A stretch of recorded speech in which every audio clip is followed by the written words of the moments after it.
Hey everybody, I'm Angormus. I'm here with CrimsonCasts, the legendary Campaign 2 knower of everything, the most knowledgeable campaign player. And he is also the world record holder for everything in Diablo 4. And I am here to introduce and commentate for Angormus. I want to give you guys a bit of context. In Path of Exile 2, the speedruns are treated like an esport.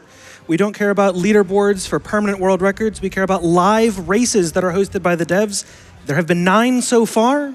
Angormus has won 6 of them, outright rank 1 regardless of class, and for his chosen class, the warrior, he remains undefeated, inarguably the best warrior speedrunner in the world, ready to showcase his talent for you today. We're excited to have you on the cursed shores of Rayclast. I am the representative of the Rayclast Tourism Agency. Come with me, tourists, as we run through Path of Exile 2 together. All right, can I just get a confirmation on the character name? Yes, indeed. The character name as selected here is Trans Rights. Trans Rights getting at just over $1,100. So Trans Rights will be our character for this run.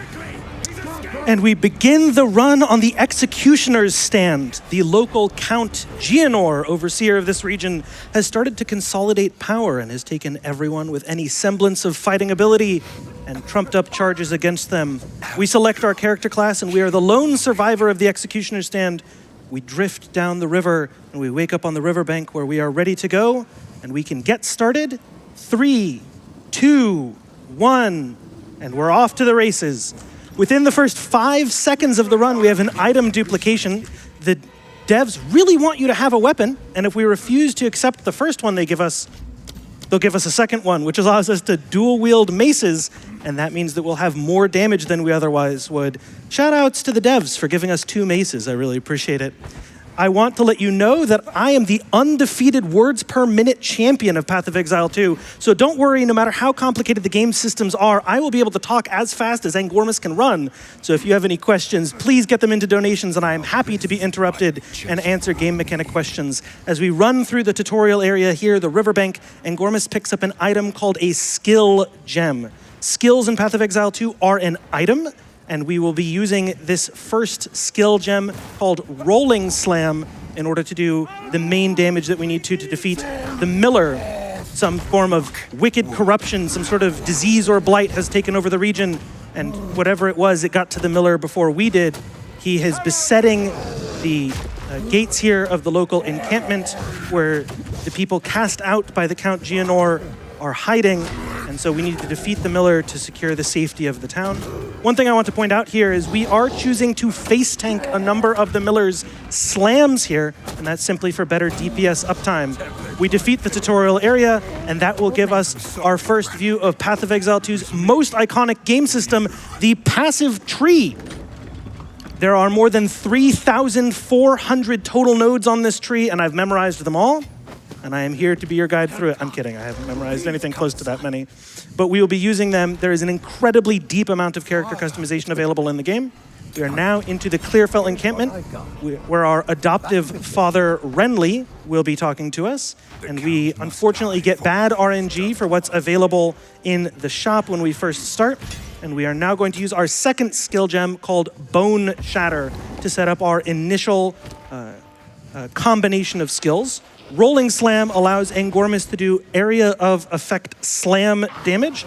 It's actually 2 slams back to back, and we will cancel out of the second one and use Bone Shatter in order to form an important item combination.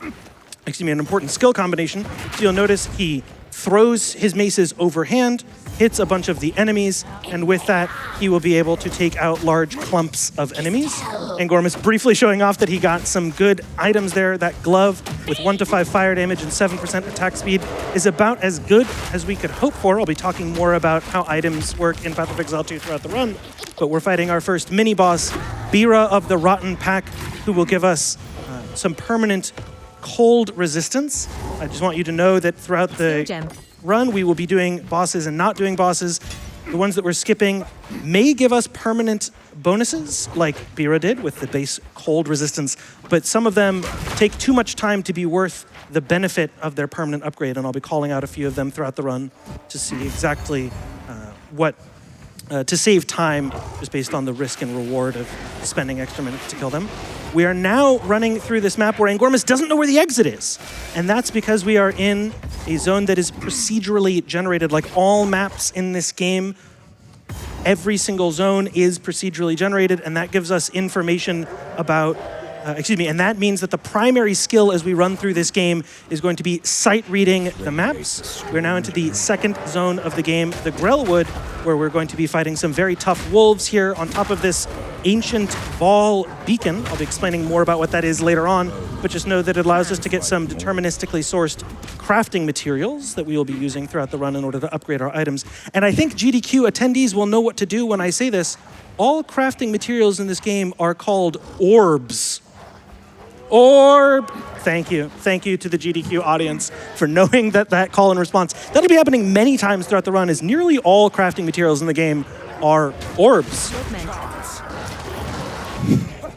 It will get to be a lot, I promise. I'll be saying the word many, many times throughout the run.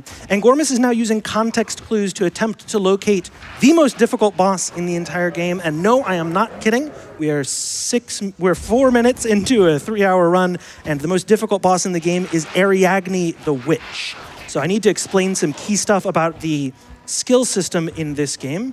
In Path of Exile 2, skills come in skill gems, and they can be modified by what are called support gems. Throughout the run, we'll be using these to customize our skills, and these will allow us to either increase the damage that we're doing or improve the utility of different skills. Because we are so early in the run, we don't have many tools available to us to fight Ariadne the Witch, and we are also beset by wolves from all sides. That means that this is one of the more dangerous fights in the entire run. You'll notice that he has to manage mobs as well as the enemy at the same time. So we'll give Angormus a minute to focus.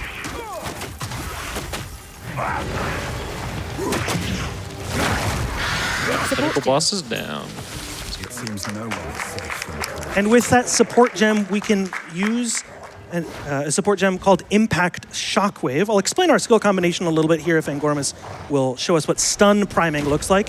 When Angormus slams onto the enemies, you may notice those white pearly orbs on the foreheads of enemies. That means that they are almost ready to be stunned. Stun builds up as we do damage to enemies, and this will allow us to have them what is called primed for stun. When we use our second skill, Bone Shatter, that will consume that stun priming to do area of effect damage. What Impact Shockwave does as a support gem is it modifies that aftershock to occur twice, effectively doubling our AoE damage and allowing us to accumulate experience and items more effectively. Now we have entered into the Red Veil, which will be my opportunity to teach you guys about how map generation works in Path of Exile 2. Maps are procedurally generated, like I mentioned earlier, and the way that the game works is it first chooses a macro variation for the map. It places all of the key NPCs or points of interest in the zone, and then after it does that, we then are able to run through the zone where it tiles out things procedurally. So that means that none of these maps have been seen by Angormus before today. However, we can use key context clues in order to figure out exactly where we should go in the zone, even though we've never seen it before, because we're familiar with all of the different macro variations in the game. So what I mean, if Angormus will mouse over it for me, you can see in the entrance of this zone, we see a straight wall connecting to that entrance. And that means that we are in a map layout called No Tells, unfortunately. There are 8 base variations of the Red Veil. We're going through the Red Veil because we've discovered that the Count has for some reason imprisoned a shade to an ancient runic tree, and we need to unbind that shade because if the Count went to the trouble of imprisoning him, he must know important stuff. Unfortunately, to break the magic that binds the shade to that tree, we need to go to this ancient battleground, the Red Veil, and locate these rust obelisks, which contain important items that can be forged into runic spikes to break that magic. However, we don't know where the rust obelisks are, but those initial first few context clues can allow us to make informed guesses about where they will be. Throughout different zones in this game, I'll be showing off different key zone reads. This will be the second rust obelisk, and so we can come back to that, and we will be fighting a boss called the Rust King in order to do that. We've also gotten our first important item upgrade in this zone. You notice Angormus was using 2 one-handed maces. One was a wooden club, and he now has in one hand a smithing hammer.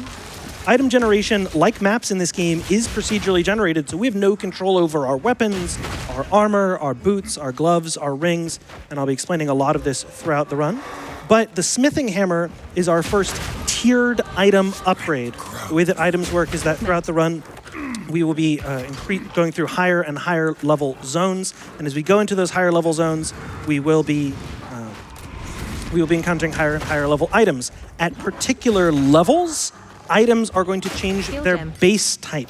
So for example, we have a wooden club at level 1, we get a smithing hammer at level 4, we get a slim mace at level 10, and so on. And that jump from level 1 to level 4 is a pretty substantial upgrade in the base quality of the item. And so that is a very important offensive upgrade for Angormus. And now we are into our second boss fight of the run against the Rust King, where we're going to show you our early game boss fighting technique. What we'll be doing is this boss will summon a number of additional units. We call them adds. And what we're going to do is we're going to try to get them to clump up on his feet. Those aftershocks that I mentioned earlier, we're going to try and get as many enemies as we can close to the Rust King's feet in the hope that we can get all of that area of effect damage to overlap him and we can shotgun him down, is what we call it. So you'll notice we have the Rust King about half dead. When he gets up, he's going to summon warriors from the ground. We wait for them to get close to the Rust King, and that allows us to shotgun the enemy down. And this will be our technique for the first couple of bosses in the game. We got a very important item drop there that we're going to identify in a moment after we talk to Una. We're going to buy some identification scrolls, and we have a rare smithing hammer, a very significant item upgrade potentially. And we will see what exactly we got when Angormus has a second to show us. And oh my goodness gracious, wow. That's a crazy mace. So to explain how items work and why that's so good, as items start out, you'll notice that wooden club on the ground is surrounded by a white box. That is because common items that have no additional modifiers are white. Then we use crafting materials to upgrade them to have up to 2 modifiers. Those are called magic. And eventually items like the smithing hammer that Angormus has pinned for us are called rare and can have up to 6 modifiers. This smithing hammer has 3 damage upgrades. It is about as unethically good damage as you could possibly have at this point in the game. It's really unfair. And now Angormus is going to perform a very technical trick where Una sings to part these vines, but if we just put our shoulder into the checkpoint, we can run through the vines before they part for some reason. Not really sure why that skip works. I look forward to the devs explaining to me how exactly that works. Now we are into the Grim Tangle, which is our first true dungeon of the run in a genre that's known for being a dungeon crawling hack and slash sort of game. And in here, I'm going to teach you guys a little bit about the movement tech that Angormus will be using throughout the run. You may notice, it'll be asked many times in Twitch chat, I am sure, why is the runner taking off his chest piece? I figured that you wouldn't want to remove your defenses dying as early. So that is true. What is even more interesting than that, though, is that if you wear heavy armor, much like in real life, you take a movement speed debuff. So if we're confident of our ability to survive, we'll be removing our chest piece in order to not run more slowly. The other thing that you may notice is that Angormus is dodge rolling a lot, and after he dodge rolls, his character moves significantly more quickly. This is a mechanic called Sprint. Sprint is a deliberately designed risk-reward mechanic in Path of Exile 2, and that is a mechanic where you move 50% faster, but if you get hit by a single enemy attack, you'll fall over and be a sitting duck for the enemies to wail upon. So what we're going to be doing is trying to not have that happen and die. And so Angormus will be sprinting throughout the place, removing his chest piece on and off.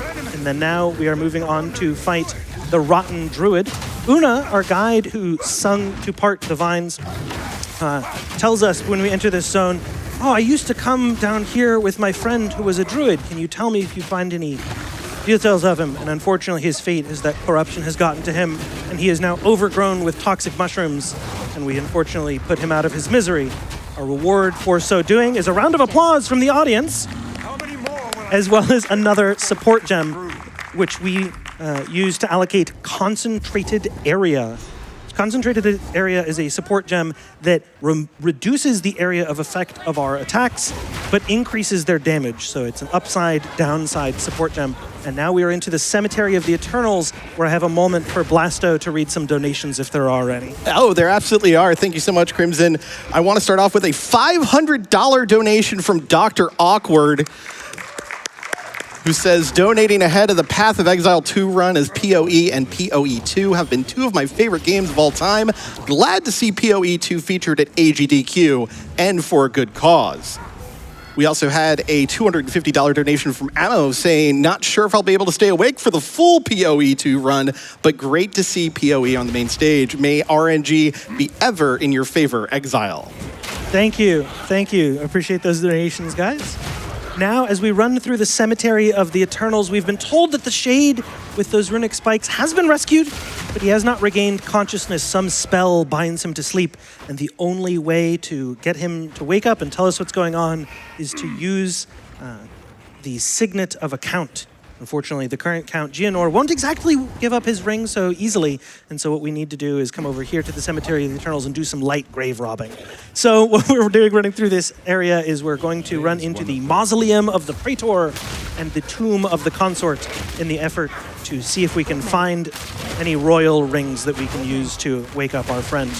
Now I'm going to explain what a League mechanic is. You'll notice this Aztec-looking stonework seal on the ground. And what that is called a Vol Beacon. Path of Exile, in addition to being a dark fantasy RPG, is a seasonal game with major updates happening every 4 months like clockwork, which graft new game modes on top of the basic gameplay. And this is this season's game mode, which is called the Temple, in short. And so it happens that throughout the campaign, you're gradually introduced to these League mechanics. They're mixed into the main plot of the game to keep it fresh as you come back every 4 months to the shores of Rayclast. Our reward for engaging the League mechanic throughout the run is a set of crafting currencies. And that League mechanic in particular gives us an important one that I will have to explain in a minute as Angormus fights a monster here called Bloodbones the Scurrilous.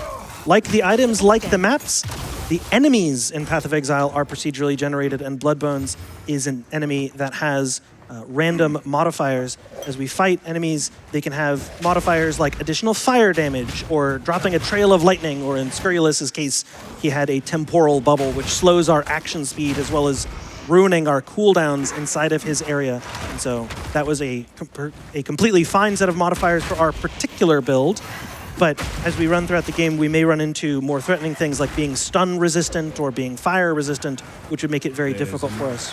Here is yet another one of those Vol beacons. From this, we will get our first amulet of the game. You'll notice that the enemies on top of it had additional energy shield. We now cut fire attunement, which adds additional fire damage to our basic skills, and so that is going to be one more damage. I'm going to start glossing over some aspects of the build. I want to give a shout out to some of our friends who are watching. Karn and Darth Microtransaction. I know that they are hosting a watch-along for us for many people who are familiar with the game. The reason I'm calling them out is because the build that we'll be playing today was in large part pioneered by Karn. We're going to be playing a Shield Wall Warrior, and that means that Karn's contribution to theory crafting, the end game version of that build, had large interfacing with our run today. Lots of ideas go back and forth between the general gameplay community and between the speedrunners. And Karn deserves a lot of credit for his contributions in theory crafting that ended up interfacing with the speedrun. We found the first two of our royals, Asinia the Consort. You'll notice that she summons her husband ever so romantically in the middle of the fight, and that will allow us to kill him as well. We need to balance two different bosses at the same time. And now we're doing a more technically complicated thing. So Blasto, you're going to have to tell me if I'm making any sense here. As we load into this zone, we enter into the Cemetery of the Eternals, which is a level 7 zone. And then what's supposed to happen is that the first mausoleum that we enter into is level 8, and the second is level 9. We want them both to be level 9 because that increases the quality of item drops that we get. So what we do is we enter into A, which is now 8. We enter into B, which is now 9. And then when we go back to A, we create a fresh copy of it, which now is tricked into being level 9 and increases the quality of our items. It's a lot of back and forth there. I hope that that made sense. It made total perfect sense, and I can absolutely repeat it back to you without getting any of it wrong, but I think everyone heard it pretty clearly. Oh, yeah, it will be on the test, Blasto. It will be on the test. Now we enter into the final boss fight for this first half of Act 1, where I can talk a little bit about something that differentiates Path of Exile 2 from other games in the genre, something that makes it particular. Oh my gosh, the gloves of all time. I literally cannot believe that. That is a perfect roll of lightning damage on those gloves, 1 to 15. That's honestly worth applause and an interruption of the explanation. Here is Draven, the Eternal Praetor. He has a number of very threatening attacks, and this will allow me to go back to explaining the combat design and ethos of this game. You may notice that we're doing a lot of dodge rolling and waiting to punish longer animations from the bosses in sort of the style or inspiration of something like a Souls-like. Note, I am not saying that Path of Exile 2 is a Souls-like, just that the developers have very explicitly taken inspiration in terms of that sort of design ethos of the dodge, punish, dodge cycle, which is sort of core to the rhythm of fighting in Path of Exile 2. Now we're into Lachlan of Endless Lament, who we are cheesing. You may notice that we hug his knees, and as his big malformed club hand swings, he swings past us because we're too close to him for him to hit us, which makes the fight trivially easy. If the devs are watching, this isn't a bug. This is fine. This is how we want this to be. Now we kill Lachlan of Endless Lament, and you may remember I've said many times that we really want a ring. Count Lachlan's ring dropped. We're just not going to pick it up, even though it's the main point of that quest, and that's because the quest will advance itself with or without that ring. And so we just simply ignore picking it up because it saves 8 seconds. There's a small animation of the shade coming back to life, and we just don't pick it up, and then we don't have to watch that 8-second animation, so we're doing less to save time. Very nice, very nice. I appreciate it. And now we are into the hunting grounds where I'm going to ask Angormus to call out what level he is. I believe he's 8. I'm level 9, actually. Level 9. Right ahead. Beautiful. All right, so yet more math for you guys who are watching along. We have to manage our experience throughout the run to make sure that we hit key level checkpoints that I'll be explaining throughout the run. One thing that I want to point out is that the experience formula in Path of Exile 2 gives you a penalty if you are too underleveled. So if I were to kill an enemy and get 100 experience, but if I'm very underleveled, I would get less than that. So we want to make sure that we sort of maintain contact. Whoa, I'm going to give Angormus a second to concentrate as a threatening enemy fights us. Good. Haste Aura, Fire Resistance, Hunted by the Noble Stag. A very potent set of modifiers for us there. So like I said, we have to sort of be cognizant throughout the run of our level, and so we're going to be managing that actively. I'll be keeping you guys up to date on how well we're doing. I'll be asking Angormus at key checkpoints where we're going. Now, as we enter into Hunting Ground, we're going to be skipping a side area. The Path of Exile players in the chat may be curious why we don't go to Freythorn. And it turns out that Freythorn, despite offering a very potent upgrade for us in the form of some spirit that allows us to activate important passive skills, it's just simply not worth the time. None of those passive skills save enough time for us. And now we're going to go fight the Crowbell, who gives us access to more passive skill points on that big passive skill tree that we showed you earlier. And so that will give us an important amount of damage for us here. You may notice that the Crowbell is called the Crowbell, and so far you can probably tell why he's called the Crow. I would like for Twitch chat to guess why he's called the Bell. But Angormus is going to fight him. He's one of the more iconic bosses early on in the advertising for early access. I remember seeing this fight and thinking that it was very, very impressive. You'll notice that because we have that very powerful smithing hammer and those beautiful 1 to 15 lightning damage gloves, that these early fights are very, very easy. And if you guessed correctly that he's going to try and kill us by slamming the Liberty Bell on our head, 10 points to you. So like I said, he is going to give us access to some more passive points. We're going to use some of those to allocate some intelligence on the tree, and that will allow us to do some multi-classing in Path of Exile. In addition to there being over 3,000 passive nodes available, the second rare smithing hammer. 1 second, we want to see how good the item upgrade is. The second rare smithing hammer. Okay, so that will mean that we can actually use a druid skill called Pounce, that multi-classing that I mentioned earlier. It's all right. It's better than not having it. This mace not as important, not as good as the other one. That's better. Hey, Crimson, you have a moment for a donation or two? Yes. Okay, fantastic. Well, I first want to say we are officially over 9,000 for our Fight Yama the White incentive, so we're making our way there. And it's through great donations like these. $100 from Parents of CrimsonCasts saying greetings from the West Coast, where we are watching with interest. We've also got $100 from Sias42 saying, hello, GDQ. I've been watching for years now, and I'm excited to see the game that me and my dad bond over day after day. We're staying up late to catch the stream. Good luck, Angormus, Exiles, and the Raid Cast Tourism Agency.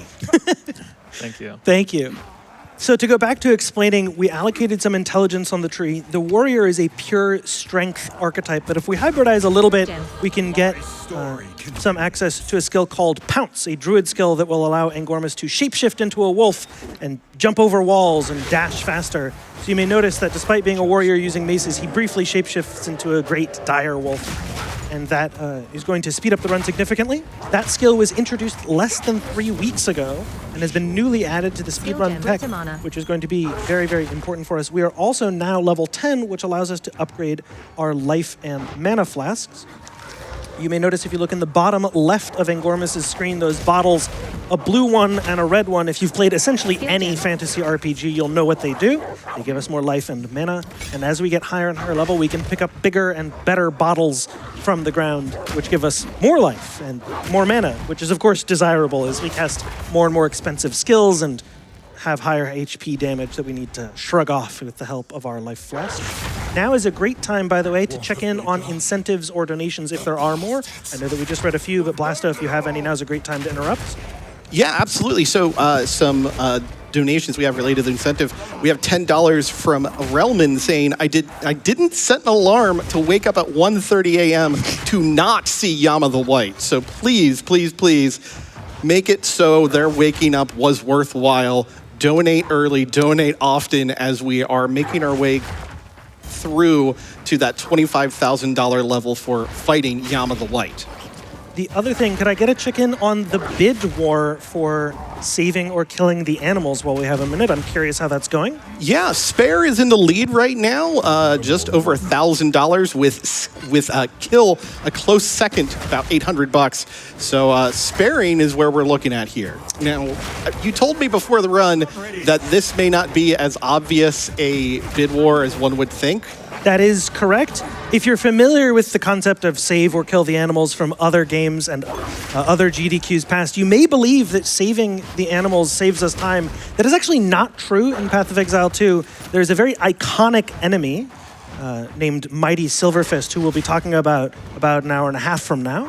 And when we fight him, he gives us such a potent upgrade that we really do want to fight him. However, we can skip that content, and you can see Angormus fight his way through a campaign without that potent upgrade. So it makes the game more difficult. The time between the two is pretty easy, but that boss is so iconic. I personally would really like to see it, though it is up to the bidders what we do. I just thought that I would let you know that runner and caster's choice is kill the animals. Now we are going to pick up Renly's smithing tools. Renly, the blacksmith and leader of that encampment that we started in early in this run, he will allow us to salvage items, and these will allow us to get more materials to upgrade our equipment throughout the run. But first we need to rescue it from that hut there. And now the executioner who threatened us only half an hour ago, we come seeking vengeance as well as freeing his prisoner Latus. One thing I want to point out here is that Angormus at the moment has 225 maximum HP, and there are multiple attacks from this enemy that will deal between 360 and 540 damage, meaning if Angormus fails a single dodge roll, he will die immediately. Notice that we are using that same shotgunning technique where we pile up enemies on his feet to defeat the executioner who threatened us half an hour ago. Congratulations on Angormus on a clean execution of all of that technique. Then we free Latus, to whom we need to speak in order to get a skill gem that we'll be using later on. Now, I'm going to use some language a bit imprecisely, so if you're a Path of Exile expert, you will need to forgive me here. I'm trying to use vocabulary that is clearer for the inexpert audience. As we level up, we get higher and higher tiers of skills available to us, and we are now going to be paying very close attention as we try to hit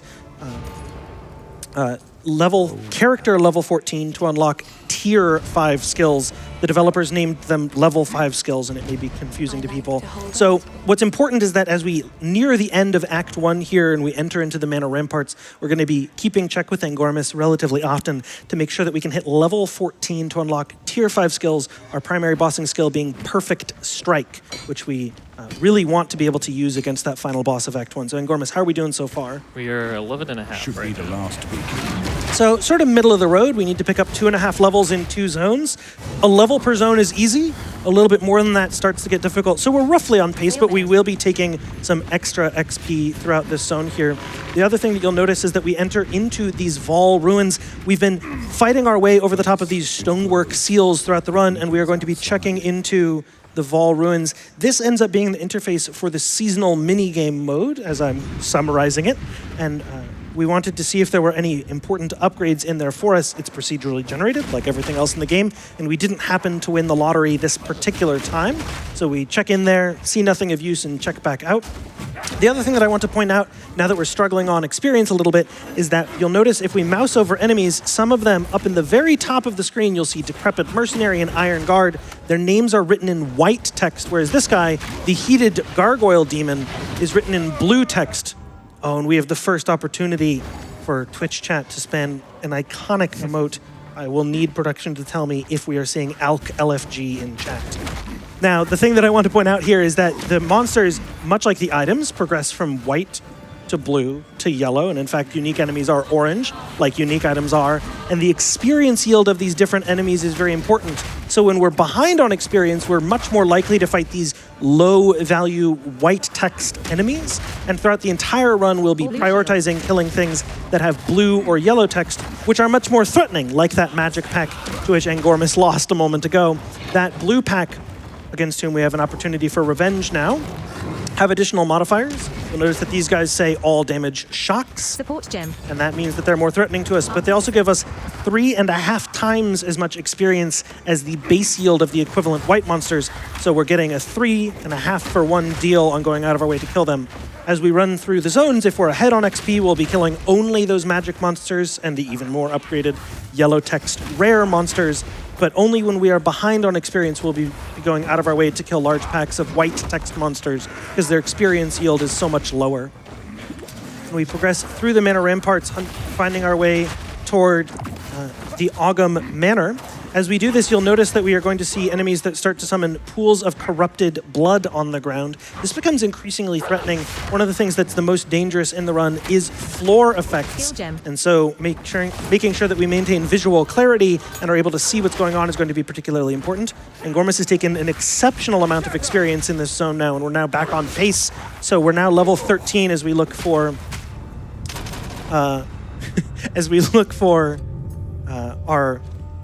as we look to hit level 14 before that final boss of Act 1. Angormus then does something that's definitely not an exploit, which is that when you get knocked over, that's not saved as a server-side variable. At least that seems to be the explanation to me. And so if you just log out and back in, you're not a sitting duck for the enemies because you can just wake up standing when you reconnect to the game. And so that's a little trick there for you guys. If you're in a threatening situation, just don't play the game. Take a break and come back. Now we enter into Ogum Manor, where I'm going to give you guys a little bit of lore. I want to give a shout out to Kitten Cat Noodle, who makes excellent lore videos on YouTube, from which I have learned very much in the preparation for presenting at Games Done Quick. Like I said, the Count who oversees this area has gone mad.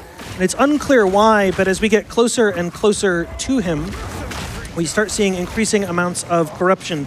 And as we enter into his manor, in a moment we will see that he has actually burrowed through the floor of his manor itself, and he is seeking confirmation of the purity of his ancestry that justifies his governorship of the region. And we'll also see more and more of these blood pustules on enemies, which will be familiar to Path of Exile players as a sign of the influence of the beast. You have a ruby ring drop on the ground, which is a very, very exciting upgrade there. And we identify a couple of items. 20 max life and a little bit of cold res. Very good defensive item, not worth clapping for because we only like offensive items. We're high skill players, we don't need defense. So as we run through here, you'll notice that we find an area called the bridge in just a moment. It's around the corner from us, and you will be able to look straight down into this, and you'll notice the Count down below is with the beast.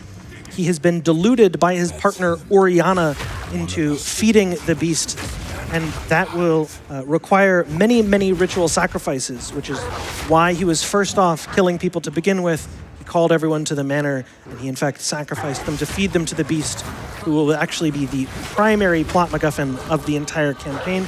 We've now hit level 14, where Angormus has unlocked access to Perfect Strike. Perfect Strike is a very different skill to anything that we've seen so far. And into it, we slot 2 support gems, Window of Opportunity, as well as Concentrated Area. So what Perfect Strike does is it's a long-term channeling skill that has a perfect timing window. So we're going to take our huge two-handed mace and wind it back behind us. And if we let go at the perfect moment, we will do an enormous wave of fire damage. And with any luck, we will be able to 1 or 2 shots, even the most important early game bosses. We also take a significant amount of two-handed weapon damage on the tree there, having reserved many passive points to spend all at once.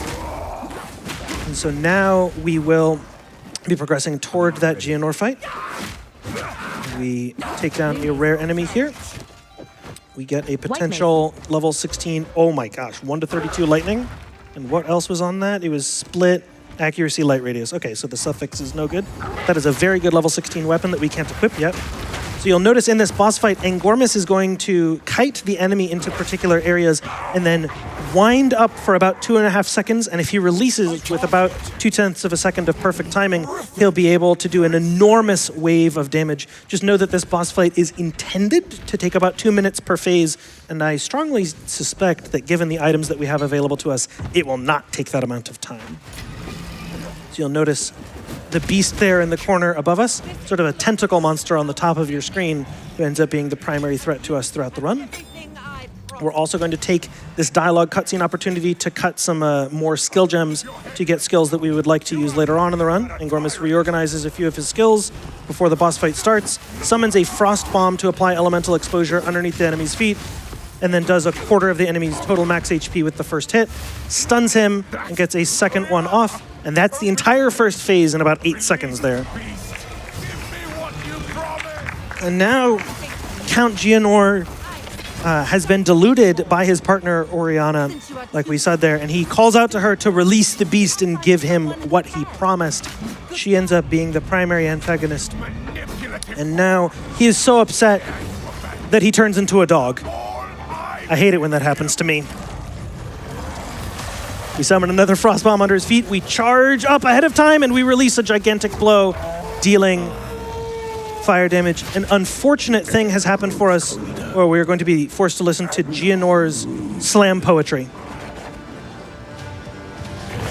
Now the Impaler, as swift as death. So Geonor is going to hide in the fog and summon other blood boil empowered wolves to attack us. We'll need to dodge away from him. This is colloquially called poetry phase and is the chief bane of speedrunners. You lose about 30 to 40 seconds by my estimate when this happens, because he's simply invulnerable as he's in the fog. And so now we're going to see Angormus need to dodge some beams from the sky, where we get to showcase some principal cheese here. You'll notice he summoned down ice beams from the sky directly on top of Angormus, straight down on top of his head, which Angormus blocked by holding his shield in front of him. Crimson, I have exciting news. We just passed $10,000 on the Fight Yama the White incentive. We're making our way there. I know that Angormus wants to take down Yama. Donate early, donate often. Let's make this happen. Thank you for that update, Blasto. I do want to point out that that killing blow on Geonor there was at 36 minutes, 18 seconds for anyone keeping track of the over-unders at home. That is a very competitive time. Like I mentioned, Path of Exile 2 is treated like an esport by the player base. The developers host major races every single time that there is a balance patch update once every 4 months. They let the metagame settle, people figure out new theory craft, new builds, and then they host races. Angormus, like I mentioned, has won many of these, is a dominant PO esports champion, and that 36 minute 18 second time would have been probably top 5 in the last race, which had a little over 1,000 total participants and a little over 200 finishers. So that's a very, very competitive time. I'm also calling out that 36-18 because that's right on estimate for us, which is really nice given the amount of RNG in the run to be able to know that we are keeping pace. So we're going to be keeping track of the clock a little bit. I also want to point out an environmental clue that Angormus will hopefully be able to mouse over for us. That right there, that little curve shape on the bottom of the overlay map, is called a macaroni. a term that I coined because the correct exit has a handsome macaroni, and that misshapen one, wide on one end, narrow on the other, is an ugly macaroni. So we're looking for handsome pasta only as we fight our way here. We've slain the Count in the previous Zarya, and there we have that beautiful half arc there, the handsome macaroni, which points us toward Wrathbreaker.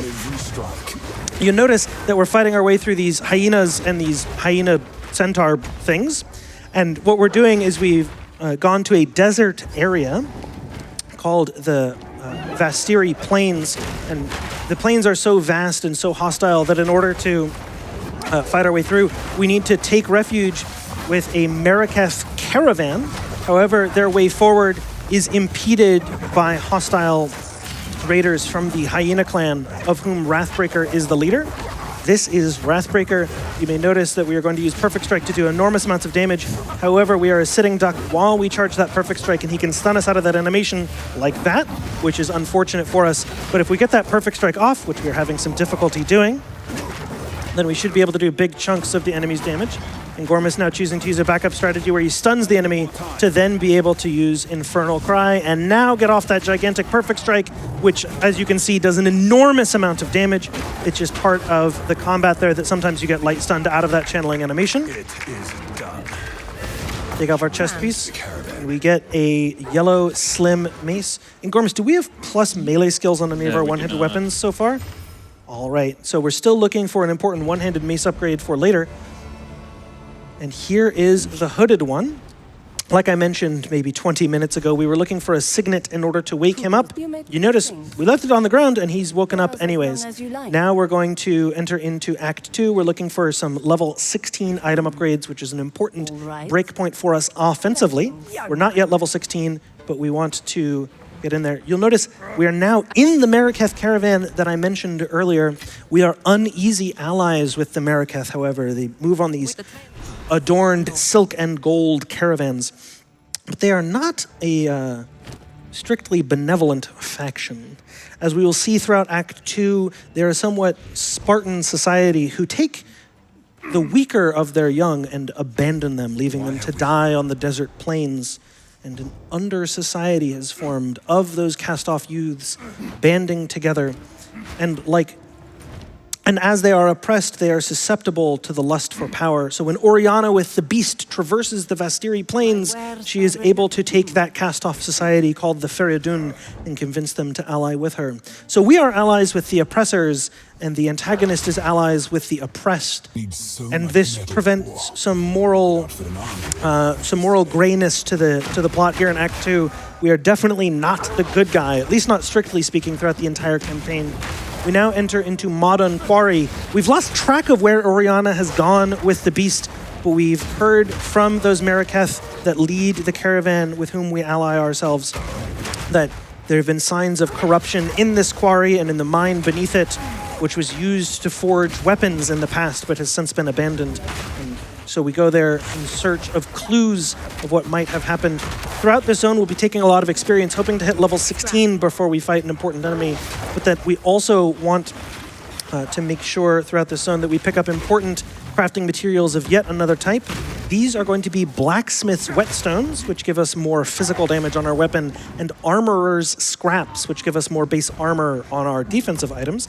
This is going to be our only time to accumulate these comparatively rare crafting materials, which we're going to hold in inventory and hold for important base item upgrades throughout the rest of the run.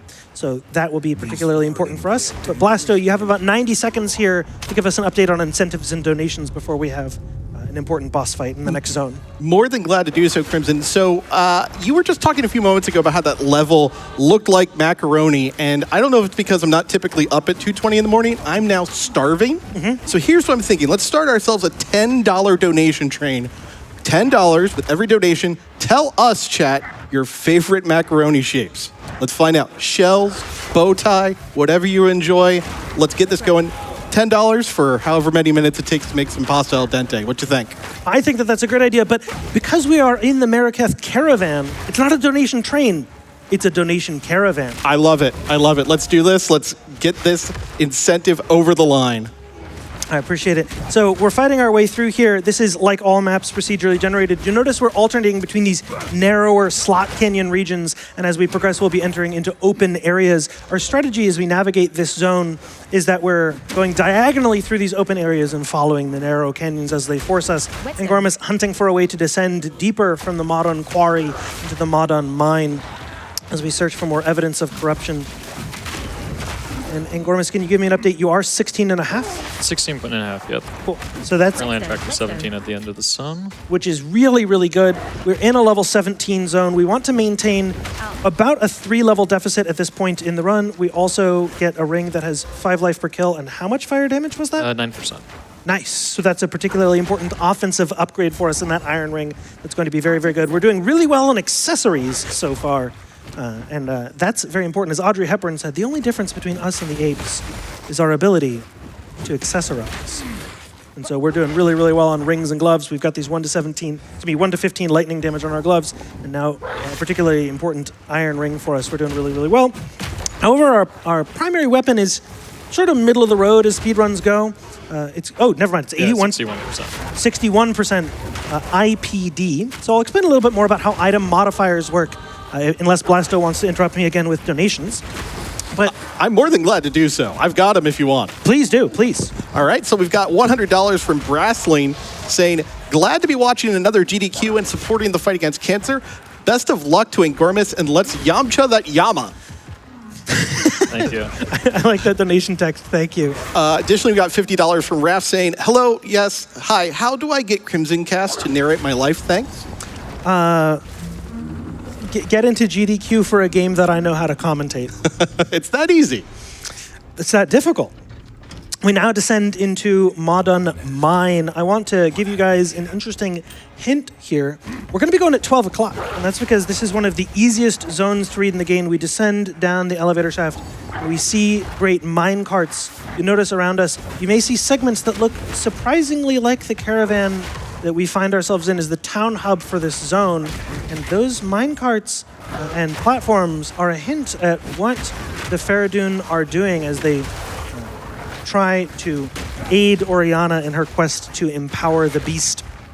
What exactly her motive is not perfectly clear at this moment in time, but you'll notice our strategy here is just get as up as we can, and that's because as we enter into this mine, the exit is always up, which is one of the few places where we really have a clear linear piece of advice to give to beginning players who may be looking to move through this campaign more efficiently on repeat playthroughs. Just go straight up in Modon Mine, and you'll find Rudra, the Dread Engineer, who is one of the more threatening boss fights in Act 1. She's been driven mad by the corruption earlier. She's been forced to entrap a traitor to the Faradun. She is the Dread Engineer, a pyromaniac who threatens us. And this boss fight is particularly threatening unless we stun her with perfect timing and get off a beautiful perfect strike, I hope. Beautiful execution from Angormus there. I was going to say the fight is difficult, but he killed her before we even saw any the threatening damage animations. And we get a rare studded Great Club and a magic studded Great Club, both of which are potential weapon upgrades for us. We identify them both. Holy. Not be able to use that, actually. Yeah, that... Why not? Increased on build up on it and too much damage. So actually, this is a funny point to make. If your weapon's too good, because we're relying on a priming skill and a payoff skill, Rolling Slam applying that stun priming, and then we consume it with our next skill, Bone Shatter. If we have too strong of a weapon, that will actually mean that when we intend to prime the enemies to get the larger area of effect of our payoff skill, we actually just kill them instead. Which sounds like it would be good, except for our first priming attack has such a small AoE that we may not be able to get the experience we need because we can't kill large packs of enemies efficiently. So that's a funny point to make. Your weapon can be too good to be used in the speedrun, and you may deliberately downgrade yourself to stay there. Now we get a Regal Orb. Thank you. Regal Orbs are an important currency. Artificer. Crafting materials in the game are called currencies because the game's multiplayer interface works on a barter economy. You don't trade in terms of gold, you trade in terms of orbs. Thank you. And so the reason that Regal Orbs are so important is because as we add modifiers to our items, there's an important bottleneck. Items that have 2 modifiers can't add a 3rd modifier except for through a Regal Orb. Thank you. And so those are comparatively rare in the campaign, at least in the speedrun tech. And so that's a particularly important crafting currency drop for us. Our gloves from Act 1 are so strong, I kind of expect us to not be able to use them. However, we do run into an Essence of Flames. An Essence of Flames is a particularly important item upgrade for us. Our weaker 60% increased physical damage mace has the ability to be upgraded with that if we choose to, so long as I haven't lost track of what items Angormus has. And we're going to continue to progress through Trader's Passage. Trader's Passage is, again, a time where experienced Path of Exile players may be confused by the speedrun technology, because you can customize your character through an important skill mechanic called Ascendancy. So the game has base character classes like your archetypal ranger or warrior or sorceress, and those have subclasses called ascendancies. The easiest way to sort of give you an example of this is to think about the sorceress ascendancies, where you can become a powerful storm weaver, harnessing the elements and doing an increased fire, lightning, and cold damage. Or you can become a chronomancer with the ability to pause, play, rewind, and slow time itself. This means that you have to choose between these two classes. However, in order to do this, you need to fight a side boss and go through a side area in the game, through a sort of mini roguelike area called the Trial of Sekimas. In order to access that area, we need to kill a side enemy in this zone, called Balbala the Trader, who we skip because getting access to those powerful warrior ascendancies would take 6 to 8 minutes, and those 6 to 8 minutes would not come back to us in the form of the ascendancy, making us move that much faster. So we're playing a vanilla warrior throughout. And so I just wanted to clarify that we will be skipping those important ascendancies throughout the run. Crimson, sorry to interrupt, but we are starting to hear back from the Macaroni Caravan. We have a $10 donation from Gremlin's Cookie Provider saying the best pasta is Radiatore. And I'd like to thank Gremlin's Cookie Provider, not just for the donation, but for also providing a pronunciation key on that one. We have a $100 donation from Becca Dactyl saying, all aboard the pasta caravan, wagon wheels all the way. And $10 from Topo saying, $10 for some tortellini? Ooh. $10 tortellini. I appreciate the pasta shapes. Keep them coming, boys, as we continue through this zone. I'll be explaining a little bit there. You notice, Angormus, if you're a particularly eagle-eyed Path of Exile player, you may have noticed that Angormus applied all of those important blacksmith's whetstones to upgrade his weapon now. And I said he would save it for later, and that's because, confusingly, we're going to go from being a mace user with our Rolling Slam, Bone Shatter, and Perfect Strike, those iconic Slam, Shatter, and Strike skills, to using our shield as our weapon. So actually those offensive upgrades on our weapon can be used now, and we save the defensive ones for our shield later. To give you a little bit of a lore update, what we've done is we have found hints at where the enemy is likely to go. They're taking the beast, they're trying to feed him bodies to make him larger. And so what they're doing is they're traversing toward Deshar, an important ritual bury ground for the Maraketh. In the effort to consume the bodies of their venerated dead, the Maraketh, of course, find this distressing, not only because they don't want their dead to be consumed, but because there's a lot of dead in that graveyard, which would make the beast grow to tremendous size. So we pursue the beast through the Halani gates, which we find locked off, and we use information that we get from Risu, who we rescued from the bottom of the mine earlier, to know that we can get on top of the gates through the Trader's Passage that we passed through earlier. Angormus may have used that log out successfully. Unfortunately, it does not look like he did, but that will mean that we are on our second death of the run. That is a white mob death, again, for anyone keeping track at home.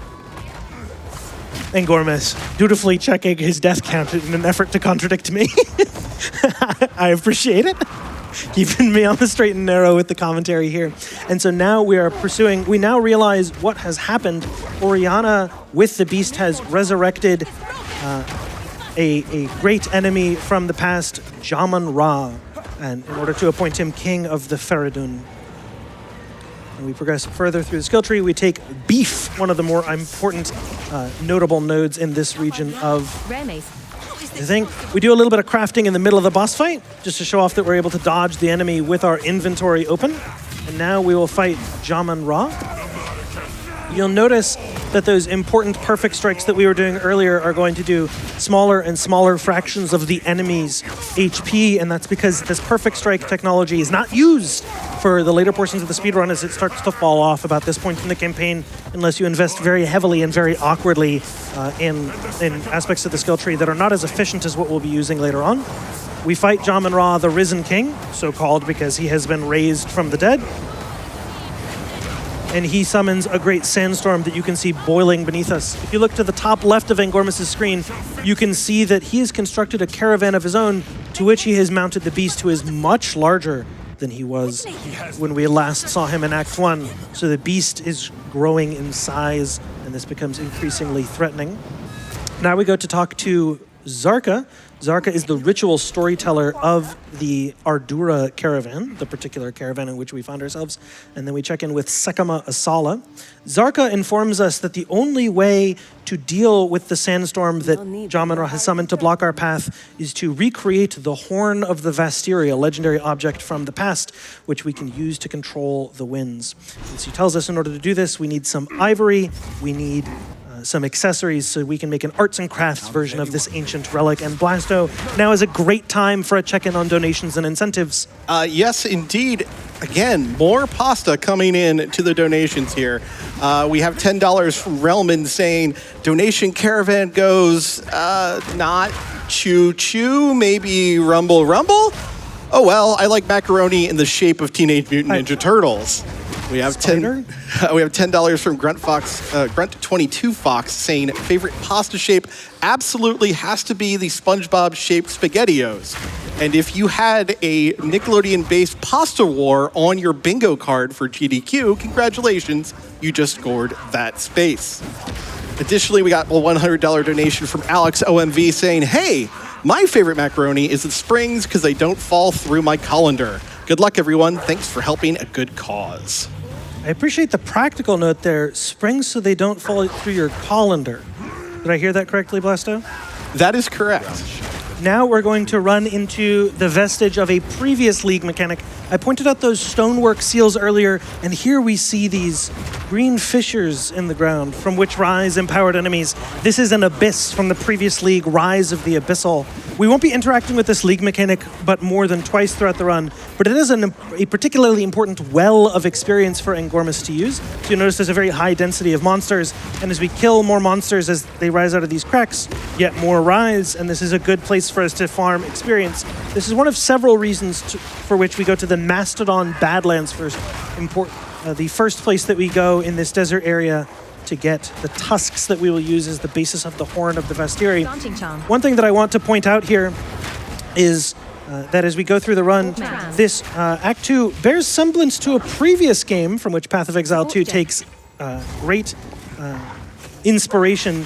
In Diablo 2, Act 2 also consists of going to 3 different areas to get 3 different pieces to glue them together to unlock a region. So I just want to point out that this is an homage, perhaps, to the plot of a previous game. This is unfortunately also one of the zones that's particularly difficult to sight read, so you may notice that our tourism extends farther ashore in this region as Angormus just wall hugs his way around. It takes a phenomenal community effort to figure out what the key tells are to know where to go in a zone, and this is one that the speedrun community has not gotten through with solving just yet. And now we enter into the Bone Pits.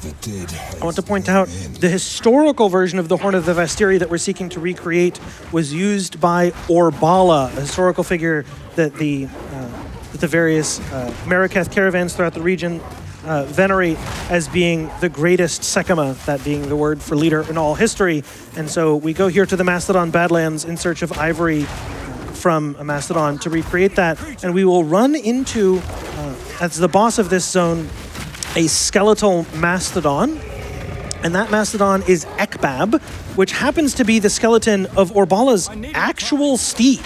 So in our effort to recreate the horn, we're going right to the source. The original horn was made with ivory from one particular Mastodon, and that Mastodon rises from the dead to lend us another tusk, though I think he gave it to Orbala a bit more freely than he gives it to us. Angormus, can we get a quick check-in on our level? I'm almost 21 here, at 20.8. Beautiful. So again, we're looking to stay within a level deficit of about 3 or 4 levels.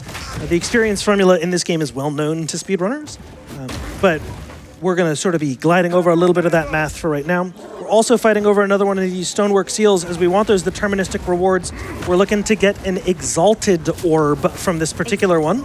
That exalted orb allows us to upgrade items once they have that third modifier to get the 4th, 5th, and 6th. We're also looking to transition to a completely new build based on Shield Wall at level 22. So these important higher level crafting currencies that allow us to really juice up that shield to higher and higher potency will be particularly important. And here we enter into the Black Rib Pit, where we will fight a Necromancer as well as this great Mastodon.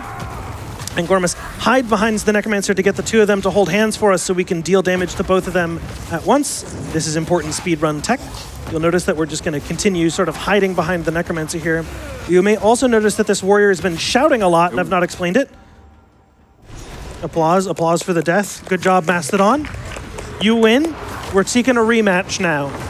So as we continue here, we're going to hide behind the Necromancer here, and we're shouting. You notice when we shout, there's a great orange flame summoned in the chests of our enemies. That shout is called Infernal Cry, and Infernal Cry empowers subsequent attacks with bonus fire damage, as well as causing enemies to explode for area of effect fire damage on death. So that's just sort of a support skill that we're using that I haven't had a chance to check in on yet. Here we hit level 21 and we get those Mastodon pits. Congratulations. Angormus maintains a 500 record against Ekbab. Had to give him a fair fight. He's an important historical Mastodon that we want to make sure that we aren't disrespecting throughout the run. We're also going to do some quick shopping. You may notice as we open the vendor there's an enormous wall of items and only some are highlighted. That's because we're using a regex to make sure that we highlight items that have important modifiers. If Angormus can pin any multi-modifier item for us here, I'll give an explanation for you guys about how this works. But essentially, items have modifiers that give us either potent offensive or defensive upgrades. And what we're looking for is modifiers that are particular modifiers that interface with our build particularly well. For example, we want a shield that has a high amount of armor, and shields can have either additional flat base armor, like plus 80 to your base armor, or additional percentage armor, like plus 40% armor, which would multiply against that base amount. So we're looking for shields that have those sorts of things. We're also looking for boots with movement speed. Angormus, do you currently have movement speed on boots, or are we still shopping? I have 10%. I got them early act 1. Beautiful. Sorry if I missed that. And then now we're fighting our way through Keth, which is the second zone of the run.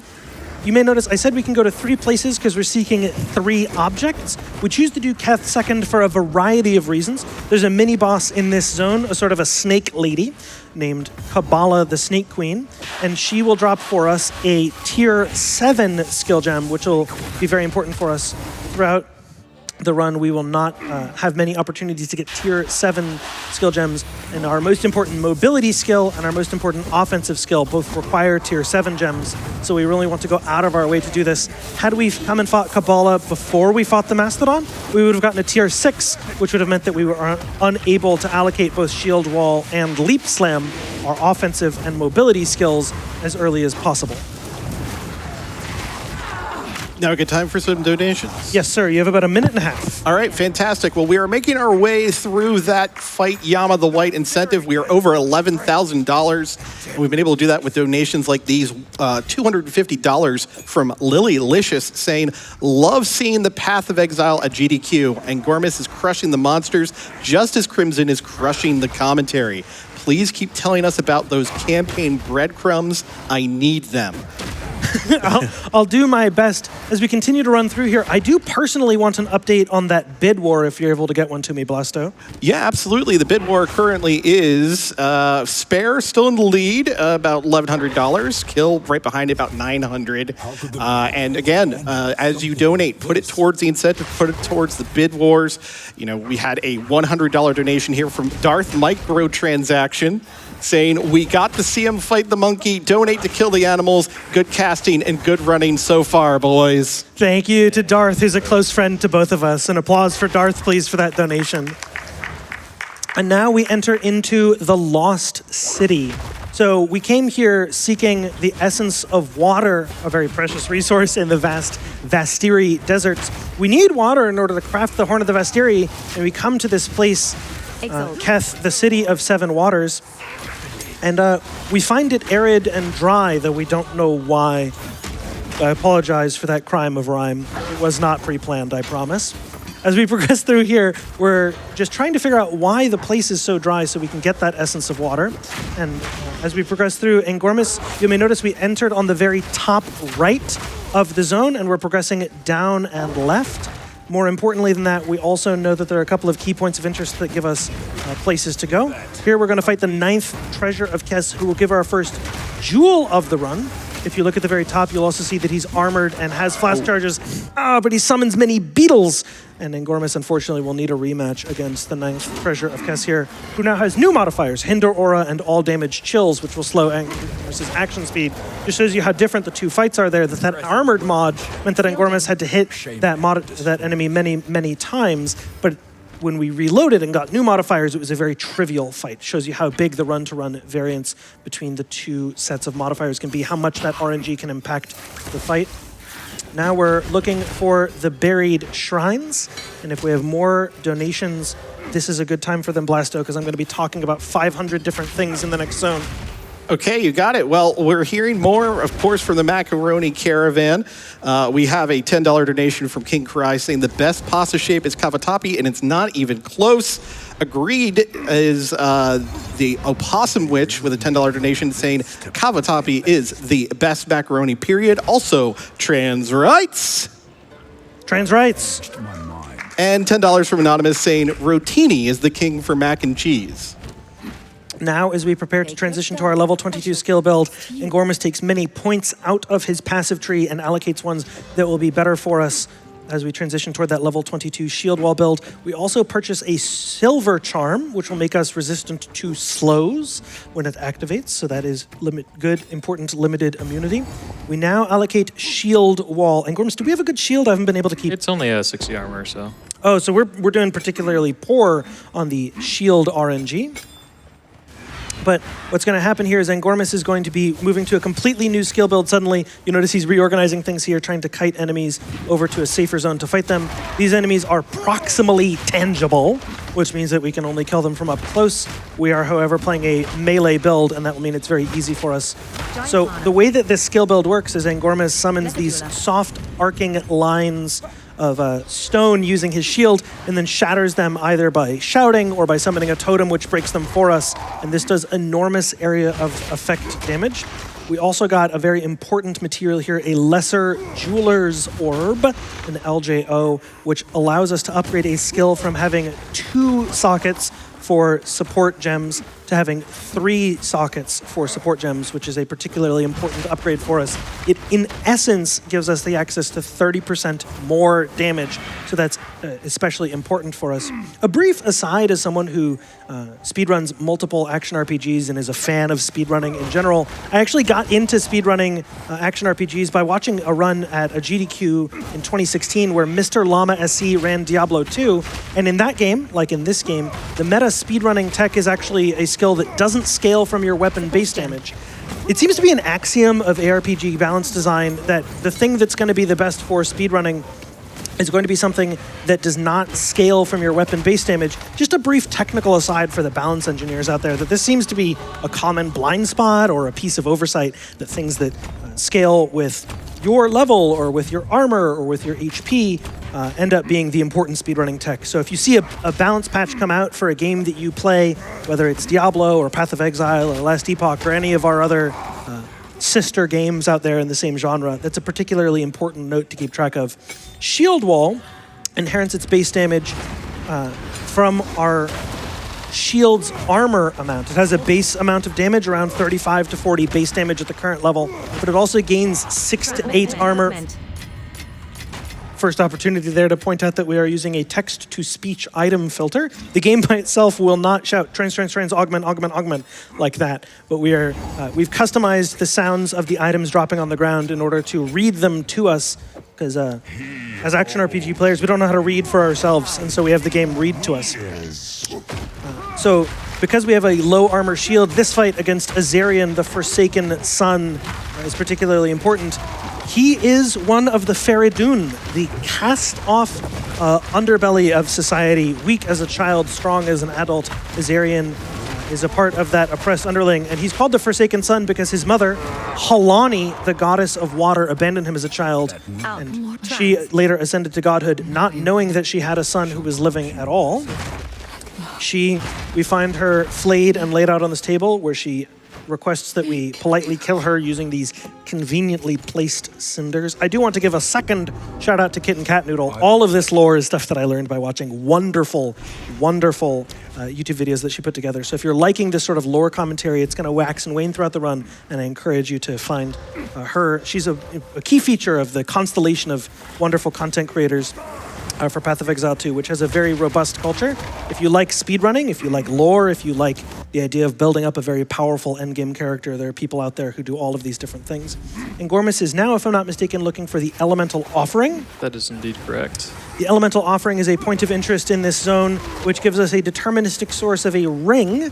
We have a choice between a topaz ring, a ruby ring, and a sapphire ring, which will give us elemental resistances. Angormus, if I'm not mistaken, you'll be taking the topaz? That is correct. I have 2 rubies already. So.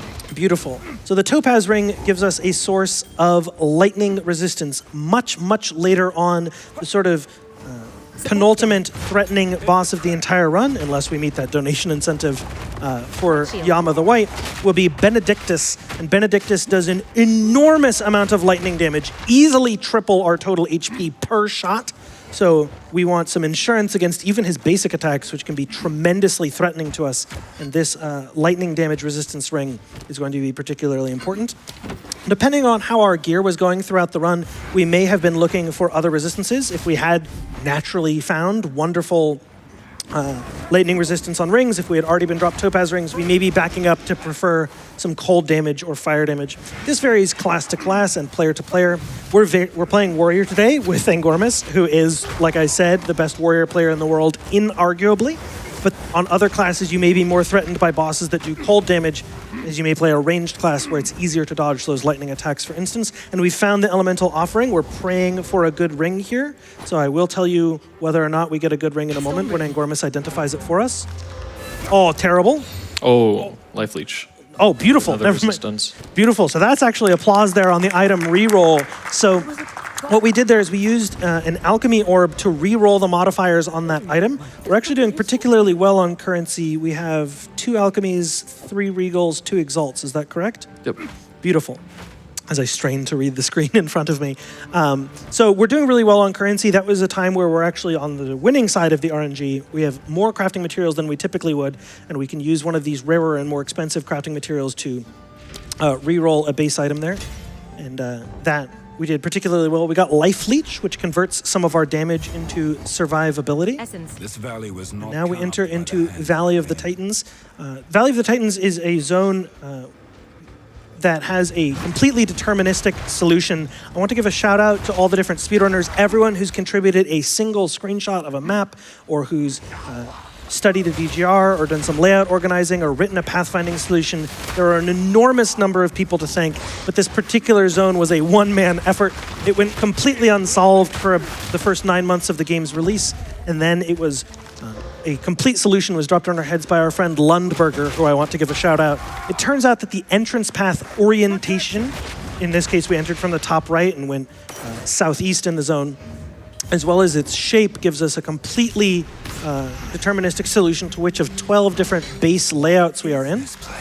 And so that is a solution that was provided to us by Lundberger. A round of applause, not just for Lundberger, but for all Pathfinders, please. There are way too many people for me to even possibly credibly shout out everyone. I just want you to know that if you've contributed anything, you know who you are. We have many close friends. There are just too many for me to thank. What we're doing in Valley of the Titans is we are trying to open these 3 ritual seals. This is the burial ground of the ancient Titans. And we're trying to get into the Titan Grotto in search of an ancient relic, the Flame Ruby, the 3rd component of our arts and crafts Horn of the Vastiri, so we can blow away that sandstorm. And in order to do that, we have to desecrate a burial ground here, but not for humans, for Titans. And we don't believe that any Titans live. The other thing I want to point out is that we just found a lesser essence of grounding. Essences are an important mechanic in Path of Exile 2, as well as in Path of Exile 1. And they allow us to deterministically add specific modifiers to our weapons or to our gear. A lesser essence of grounding is yet another source of lightning resistance. And so that is a particularly important crafting material for us. We're, as speedrunners, constantly begging for more essences in the campaign, including in some particular places. So I'd like to give a brief shout out to one of the game directors for Path of Exile 2, Mark. Mark, one of the developers of the game, a little birdie, told me that you'd be open to some ritual combat, so I'm challenging you to a race, sir. Nominate any champion employee at GGG to race me, and if I win, I want a specific essence in a specific place, if you're open to that. I hope that that message gets relayed to you. Now Angormus is fighting our second abyss of the entire run, which will again be a wonderful place for us to farm some experience. And next to us is the checkpoint for our third seal. So we should be doing all right, and we have another minute or so, Blasto, to check in on incentives. And again, I'm particularly curious about that bid war. I really am personally hoping that Kill the Animals wins. Well, unfortunately, Spare the Animals remains in the lead. So if you are watching this and you're going, you want to see those animals get absolutely wrecked, you want to make sure to add that to your donation. And we are hearing from some people who are donating in that way, including another message from our friend Darth Microtransaction with another $100 donation saying, "My friend Crimson, you must explain the terms ethical and unethical for the people. Also delete that ring. Donate to Kill the Animals so we can see Monkey versus Angormus." Thank you, Darth, for another $100 and for a reminder about some inside jargon. I am sorry. So, because the game has procedurally generated items, the speedrunners have an inside joke, as well as the broader community, that if you get an item that's a little too good, that you're cheating. It's just the way that the game goes. But for example, in a practice run, if I got a real top 1% item, something exceptionally rare, I might choose to not use it because it would provide me an unfair advantage, and it wouldn't be a good simulation of the average case that I would use in a run. So we would say that an exceptionally good item, you've done unfair, you've modified the game, you're clearly cheating and abusing your streamer client privileges, and so we joke that certain items are unethical. Ethical, however, is playing the game as envisioned by the devs. You have middle-of-the-road items, you have a balanced set of passives between offense and defense, you're using skills as intended, where you have complicated synergies between all of your skills. You're not running away from all of the mobs, you're really passively exploring all the game, and that's the ethical way to play. It's the way that Grinding Gear Games, the game developers, had their vision when they first developed the game. So we joke that things that are too good are unethical, and things that are as intended or a little bit weaker are ethical. So that's the 411 there on what ethical is. So when I see a particularly good item and I go, oh, unethical, it's because it's really good. As we continue here through the Titan Grotto, I want to point out that this zone is a absolute mess of a layout. We run through here. You may notice on the very bottom left of Angormus's overlay map, you can see just slipping off the bottom edge of the screen there, that soft arc there. And then we enter a large, open, rectangular area full of sort of maze-like hallways. We're seeking the Flame Ruby deep inside the Titan Grotto, and it's very difficult to know where to go in this zone. Unlike the previous zone, Valley of the Titans, which is a perfectly deterministic solution, there's just not enough information, it appears, for us to know which base layout variation we are in, at least not early on in the zone. And so that means that we look for things like certain checkpoint locations we find deeper in, and that means that this is a place where there's more run-to-run variance because we don't know how to find the end yet. So this is a place where you can see what it looks like when we don't have that information and how much dead ending and backtracking that we do. Crimson, you have a second for a donation? Yes. We received what I believe is a haiku. I don't know if the syllables are 100% right, but nevertheless, Plagueis Darth donated $50 and said, "Wintertime can be a sad one. AGDQ lights up the dark night. Fast games, swift speech, and clever punning. What ho? A wild path of exile. Delightful." And they also said the best pasta for mac and cheese is jumbo shells because the best macaroni is manicotti. And I want to put out a challenge to those watching right now. More haikus, more poems, iambic pentameter. Let's make this happen. Because if you include it in the right donations, we can get this incentive over the line, and we can see Angormus take on Yama the White. So as we seek the Flame Ruby, we enter into the final zone of this game where we fight Zalmarath the Colossus. Zalmarath, when the game first launched, was famous for one-shotting enemies, but it turns out that if we can tolerate the smell inside his armpit, none of his attack animations can hit us, so we'll be cheesing him by just hugging right up against his chest here. He is one of the few remaining living titans, what was thought to be an extinct species. He does not like that we have defiled the graves of his compatriots, so he attacks us viciously with his knife. But we just tuck ourselves right into his armpit, and he can't even hit us. Beautiful cheese to go with our macaroni caravan. We finish up this fight here. You'll notice that we're on the low end of damage for our shield, and that means that these fights are going to last longer than they might in some other contexts. And Angormus finishes that, hits level 25, if I'm not mistaken. Yep, 25 here. Beautiful. And we get the plated mace, which is a particularly good item there, as well as the last piece of our arts and craft horn of the Vastiri. We allocate some more passives here. We're upgrading to some decks. Are we meeting an equip requirement or something? It's for Freezing Mark. one more for Freezing Mark. Beautiful. So Freezing Mark, another support skill that we'll be using. We're going to be allocating those stats there. And we take the horn of the Vastiri. Thank you. And you'll notice it is a beautiful ivory horn for us. We now go back to the site of that sandstorm, and we go to the front of the caravan for the first time, where we realize that this caravan doesn't have an engine. It's in fact dragged forward by an untold number of slaves. Like I said, we ally ourselves with... We make uneasy allies of an oppressive society as we move through the desert here. And now we move toward Deshar, the sacred burial ground of the Meraketh. One thing that I want to point out here is our enemy trying to feed and empower the beast is going to be consuming many bodies in this burial ground. But actually, this is an important thing to know. One of the things that I most appreciate about the lore of Path of Exile is how much respect it pays to various different real-life cultures. The Vastiri, like real-life Himalayan societies, use a burial practice that is different from what you might be used to if you're from the broader Western world. They don't bury their dead. They practice what's called sky burial. You'll notice that many of the enemies in this zone are carrion birds, and those carrion birds ritualistically consume the corpses of the dead and fly away, ascending to the heavens, this symbolically representing the ascension of the spirit to heaven. And this is inspired by a real-life culture from the broader Himalayan region that is escaping my mind at the moment. But you'll notice that there are many religious themes touched on throughout the game that are inspired by real-life culture. And this is something that I really enjoy about digging more into the lore of the game or about the world building, is that it doesn't make trite comments on cultures. It pulls from a broader spectrum that I really appreciate. One thing I want to point out is our entry time here was about 1:19, which is particularly good. It's a little bit slower than you might be in a race-leading circumstance, but we're definitely staying on pace here. Despite all the RNG, we're doing well, availing ourselves of the good RNG and combating the bad RNG. So we have a bad shield, but good gloves. We've got movement speed on boots. We've done well on some things, and we're staying right on our projected pace estimate, which is a testament to Angormus' skill.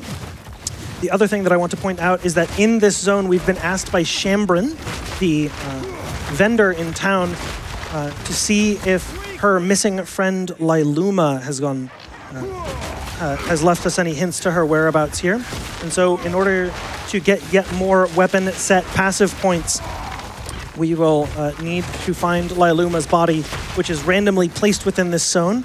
There are no environmental clues for that, but the exit of the zone is in a well-known location, so that's going to be easy. What we do is we proceed to the end of the zone, and if we don't find Lyluma's whereabouts before we reach the end, then we will be backtracking in order to find that letter, which gives us another chance to check in with my friend Blasto. I have some excellent news.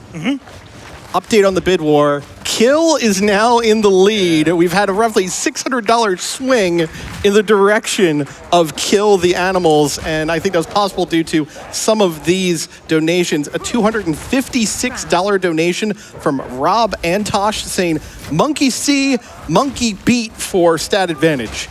Wait a minute, that doesn't sound right. We have a $150 donation from Octavian Zero saying, Angormus the goat shall slay that monkey.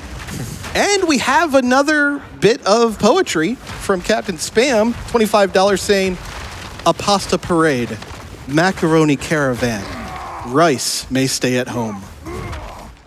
I appreciate the syllables there.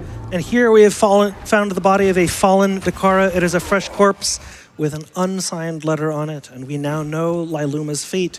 She has proceeded to the path of mourning and the spires of Deshar, where her forbidden love for Shambrin has meant that in shame she has thrown herself to her death.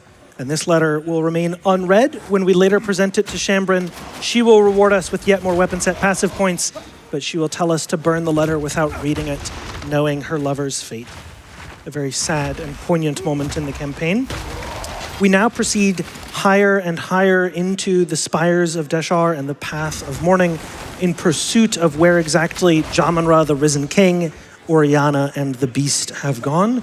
You may notice that we find scant corpses here, despite it being a burial ground, and so we know that the Beast has accumulated more power, becoming increasingly threatening. As we pass through this zone, you may notice that beneath us are the sands of the previous zone, and we ascend vertically. The environmental design here is very three-dimensional. We refer to the game as being 2.5D because we have this fixed isometric camera, but there's a significant amount of verticality in this zone, and part of what I think is a beautiful part of environmental design. I want to give a shout out to a close friend of ours from the level design team, a developer named Suna, who actively interfaces with the community via the Campaign Codex Discord and the various speedrunners to ask for feedback on the layouts and designs. So if you have been frustrated with layouts in previous patches and things have gotten better, you can thank Suna and the level design team at Grinding Gear Games, who help out the speedrunners by hosting these races, but also by talking to us in between patches to get feedback on the layout design. We now find the Shrine of the Sisters, where we touch this statue to gain a permanent 10% lightning resistance, the second of our permanent elemental resistance bonuses. And we now have a positively unethical, by which I mean good, amount of lightning resistance. 70% is an exceptionally high amount of lightning resistance. More typically, we'd be hoping for anything just non-negative at this point in the run. So this is particularly good. We also have that, was that 30% fire resistance, Angormus? 33 and 18 cold percent on top. We're having unusually good defensive item RNG in this run. That is very abnormal. It's a typical run for Angormus. It's the, he gets better items than me. That's the only reason he's beat me 9 times in a row in these races. It's just the item RNG, I promise. And this is typical Angormus RNG. As we progress through this zone, we're going to be looking for a couple of key upgrades. One thing that I was pointing out early on in the run was that we were jumping up tiers and tiers of items, and now we have reached a very critical point. We're now past level 28, at which point we can reach the bases that we'll be using for the rest of the run. In principle, we can end the run as low as character level 31, so this is the place where those important end game bases, defensive items, more powerful shields can drop for us. And now we find another Vol Beacon, which is again that sort of mini-game mode mechanic that's built on top of the base campaign. And from this chest, we get a random reward, or in that case, a little bit of gold, which is not ideal. And so we're still looking for a better shield if we can find one. And we run into Jamanra. That makes you predictable.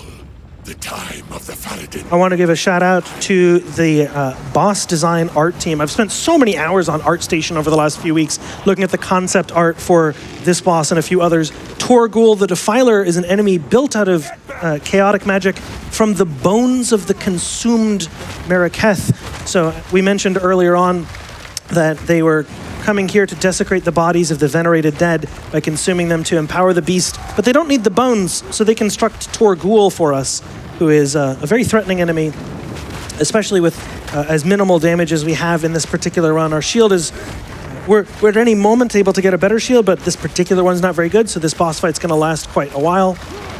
Torgul telegraphs all of his slams quite well, so we're going to be, he telegraphs them quite clearly, so it's going to be quite easy for Angormus to do the fight very well and keep DPS uptime by staying away from where the enemy is threatening us. We now hit level, what was that, 27? Yeah, 27 here. Beautiful. So I imagine, though, Angormus will need to confirm that we're going to do some shopping here. One thing that I want to point out is before we do that shopping and show Shambrin the letter from Liluma, is that we're actually going to move toward the Jamanra's Dreadnought. And now there's usually a cutscene when you enter the Dreadnought, but we skip that by loading the zone, moving our caravan next to theirs, and then doing all of our shopping after that. So now we're going to look for a better shield. We unfortunately do not find one.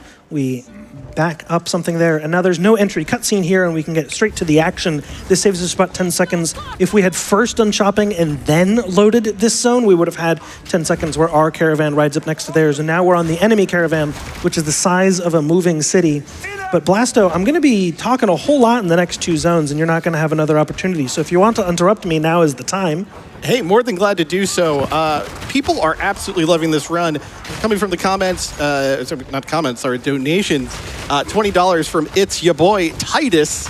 Loving the run and Crimson's excellent description as Angormus blasts through PoE2. Best of luck, Angormus, and really hoping to see the Yama fight as well as kill all animals. Of course, we want you to make this incentive happen when you donate. Donate funds towards the Fight Yama the White incentive so we can see Angormus take on that boss. Some of the other donations we've received, $15.01 donation from Anonymous saying this commentary is amazing. Looks like sleep is on hold until Angormus is done with this run. And another anonymous donation, $20, saying thanks to Angormus for the PoE2 run and CrimsonCasts for explaining the alphabet soup of concept students. I appreciate all those donations and the compliments on the commentary, guys. I'm very flattered. One thing that I want to point out here is I mentioned earlier on that Act 2 being a desert area where you get 3 things, gather them, and unlock a final boss. Would that being a reference, an homage to a previous game in the genre, Path of Exile 2 has a wide gamut of players from the young and new to the genre to many who remember the original release of Diablo 2. And if you already knew that that was an homage, if you remember playing Diablo 2 in your Halcyon youth, it's probably a good time to check in with the Prevent Cancer Foundation and get some resources to get a screening done. You're probably the right age for a colonoscopy, and I encourage you to get those screenings done early to get those better cancer outcomes. Blasto, if you could give us some more information about the Prevent Cancer Foundation, I'd really appreciate it there. Absolutely. PreventCancer.org is where you're going to want to go to find out more about the wonderful Prevent Cancer Foundation. They are, of course, the only U.S.-based nonprofit organization solely dedicated to cancer prevention. So by all means, we are getting also dangerously close to $375,000 cumulative over the course of AGDQ so far. So awesome amount of money brought together by the people watching this. Thank you so much. And of course, it's going to a great cause being PCF. Thank you. Thank you. A round of applause for PCF, please, from the audience. As we progress through the zone, we've now hit level 28, an important breakpoint to equip some important defensive items we have in our inventory, like a better chest piece, as well as some boots that I think that I saw earlier. I'll have to follow up with Angormus when there's a... I already put them on the 15%ers. Oh, beautiful. So we have 15% movement speed boots. That's delightful. We're, of course, moving 5% more efficiently throughout the campaign, and that's very important. We're now going to go home. Every time that we level up, the shop refreshes. We are, as I've said many times, really looking for a better shield and haven't found one. We're getting quite desperate, so we're going to be revisiting town every time we level up just to make sure that we get an opportunity to upgrade our shield. We also go ahead and upgrade to a better chest piece and now continue to progress through the Dreadnought Vanguard. I do just want one last update on that bid war. If you are a pacifist, if you're an environmental conservator who does not want us to commit violence against the monkeys, now is probably your last opportunity because the cutoff for that is going to be this next major boss fight. So that's going to be... Oh, nice. The cutoff for that is going to be the boss fight at the end of this zone. So if you really want to save the animals, now is your last chance, though I personally would like to slaughter them. And then we did just get our major shield upgrade, 72 flat armor on the prefix. I didn't see the total armor, about 160 if I'm not mistaken? 122 on this space. 120. It's a barricade. Ah, okay. Barricade shield, by the way, shout out to the streamer who actually got me into this game. Barricade, who is a wonderful community content creator. I've since gone on to become a speedrunner, but when I myself was a novice, he was someone who I really looked up to, who taught me a lot about the game early on and really helped me out a lot. We also upgrade our belt there to a plated mace, to a plated belt, which gives us a huge amount of armor. And then we use a cutscene here. I want to point out that we're sort of making an Attack on Titan reference here. You can see that the beast has grown to a huge humanoid form and is splayed out on the very front here. Jamun-Ra, the Risen King, now takes on his final form, telling us to bow before our king. And Asala, our compatriot from the Mariketh caravan, will be fighting with us. And now we are fighting the final boss of Act 2. This is the last moment for that bid war, because when we strike the killing blow on phase 2 of this boss, that cutoff will occur. We are now fighting Jamanra. We did a really phenomenal job. Oh, just barely. I spoke too soon. I was going to say we did. The cutoff amount is 50,000 damage when Jamanra will then progress to phase 2 in a very dramatic way. I thought that we were going to avoid this sandstorm. Like the poetry from Gianor earlier, this is a phase where he's completely invulnerable and is about a 20-second time loss. So you want to cross that damage threshold before he enters into that animation. We unfortunately were unable to do so. We've now swapped out to a different pair of gloves. You may notice we threw away that 1 to 15 lightning pair of gloves from earlier, and we have 50 max life on our gloves, a very important amount as we now reach into higher and higher level zones in the game. And now we fight Jamanra the Abomination, who wields his wind powers to fight us, in addition with lightning attacks, but also with tornadoes. And so this fight, an important get-good moment on game launch. I myself took more than 20 attempts to kill Jamanra on game launch, and as the game has progressed, we've seen a number of balance patches that have made the boss fight earlier that remains a challenge, as well as the community and my personal knowledge enhancing there. And now we have killed Jamanra, and that is the cutoff for that bid war. So I'm curious for the final tally there. Yes, indeed. Taking a look at that bid war right now, Kill has won about $1,800 to $1,100 for spare. So, sorry, monkeys. It's time for you to go. Looks like we're going to kill some animals after this. Nice. I look forward to that. There's an iconic boss that we'll be talking about in a moment. One thing that I want to point out there, though, is that we technically didn't strike the killing blow on Jamanra. Asala did.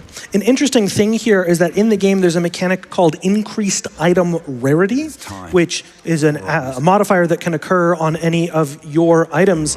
However, your item rarity doesn't apply to Jamanra because you don't strike the killing blow. So if you've ever had a gold charm active, which increases the quality of items dropped to you, it doesn't activate when you kill Jamanra because you aren't the one killing him. Just an interesting tidbit for any experienced PoE 2 players who are watching. We now have a good enough shield to continue progressing. We pick up some backups from our inventory in the hopes that we can salvage them to get some increased quality on our shield. And we now progress to the Sandswept Marsh, which in terms of environmental design is one of my favorite pieces of the game. You'll notice that we're progressing from biome to biome. We're in sort of a forested, mountainous area in Act 1. We then progress to a desert, and now we progress to a jungle. And this is the transitionary zone where we see the desert meet the jungle. And I just personally appreciate that environmental design. I find the Sandswept Marsh really beautiful. I just want to check in with Angormus. What is our level at the moment? We're 28.5 now. Oh, beautiful. So we're right on pace. This is the level you would expect to be in a competitive environment. Earlier, we were fluctuating from under to over, and now we're back on the main track there. One thing that I want to point out is there are a number of key points of interest in this particular zone, one of which is going to be Root Dredge, who is going to drop us our final tier of skill gems for the run, tier 9 skills. And so we want to find Root Dredge, if we can in this zone, a unique enemy who will drop that to us. We find ourselves in a dead end on one side of the map.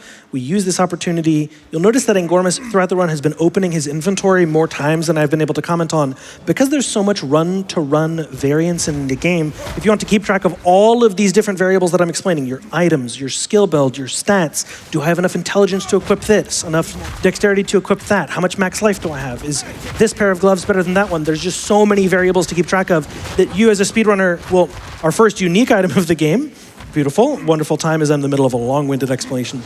Like I was saying, you'll be opening your inventory just to sort of refresh, keep clear in mind exactly how much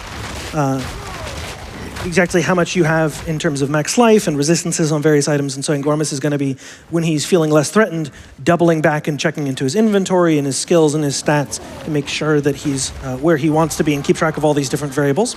We now proceed to the end of the Sandswept Marsh. You'll notice that we now are moving into a forest, which will transition into a full jungle as we find our way toward the Ziggurat encampment. Angormus, are you going to double back for Root Dredge? Yeah, I'm going to double back for the LJO. Okay, cool. Hopefully the level 3 support gem that's right here. Cool. So we find another one of these stonework seals, and we now find a tier 3 support gem, which we will be able to used to customize our skills even further, accessing more powerful modifiers for them. We also get a free level 9 skill gem, which makes it easier to justify not doubling back for that boss that I mentioned earlier. This is just part of the run-to-run variance. We have to make dynamic decisions throughout the run, which is part of the skill expression that I so enjoy. It makes running the game less repetitive than other speedruns that I've done in other categories. And now we're doubling back to find the Auroch Campfire, where we will get our second Lesser Jeweler's Orb. Thank you for the orbs, audience. I appreciate it. And when we kill these 2 rare enemies, we will get the second of those. That will allow us to socket a 3rd support gem in for the second time, upgrade another skill to be able to modify it more. We now get a Lesser Jeweler's Orb, as well as some rare items that we'll be using to sell for gold in the next zone. And now we progress into the Ziggurat Encampment, our home base for Act 3. So, Blasto, you have another minute here before the next zone, if you want to give us an update on donations. I'd be more than glad to do so, as, surprise, surprise, Darth Microtransaction is back with another $100 donation. I believe that's $300 now so far, as they have written a Path of Exile 2 haiku. Angormus is fast. The monkey slams very hard. Somewhere, Quinn dies. I'll leave that as an inside joke for the moment. I'll just say that Quinn is a streamer, and that the monkey that we're about to fight, Mighty Silverfist, is an iconic enemy in the end game, in the mid game of Path of Exile 2's campaign, as well as in various incarnations in the end game. This is the most iconic tradition in Path of Exile 2. Every 4 months, they completely reset everyone's characters to level 1, and you are forced to play through the campaign again to reach the height of your power in the end game. And this is the most iconic live or die, get good filter in the game, where it's a community tradition to gather around and root for the monkey against your favorite streamer. You may be used to cheering for the people that you watch, you may consider them friends, but the monkey consumes all, and it's a community tradition that Mighty Silverfist's Grand Slams are one-shots. However, I want to give another shout-out to a dev here, Zaki A, who does combat balance for the game, as well as quality assurance for a number of the monsters in the game. A recent nerf came to various incarnations of the monkey, and in my personal opinion, they nerfed the monkey too much. I want the monkey to one-shot everything, no matter how tanky you are, and that appears to no longer be the case for particular builds. So I'd really like to see the monkey empowered. I, despite wanting to kill the animals, would like for the monkey to be able to kill us. I want it to be a fair fight. And so I just want to give a shout out to Zaki, who is a particularly well-humored fellow. And this is Mighty Silverfist, an iconic 4-armed quadrilla, a cryptid of Path of Exile 2, who slams us with a whole column. You may notice that we're in some Aztec-inspired ruins. We've reached the biome that inspired the League mechanic, and now we're moving through the ruins of an ancient culture, the Vol. Mighty Silverfist is going to try to slam us with this pillar, and we win the fight. Angormus with clean execution there, going hitless against that boss. And so that will allow us to get another level 9 skill gem, as well as some weapon set passive points. I'll explain for the first time what weapon set passive points actually are. So our skill tree, our passive tree, allows us tremendous customization over our skill build. If you look at the number of nodes on that tree, it's 3,400 plus, depending exactly how you count.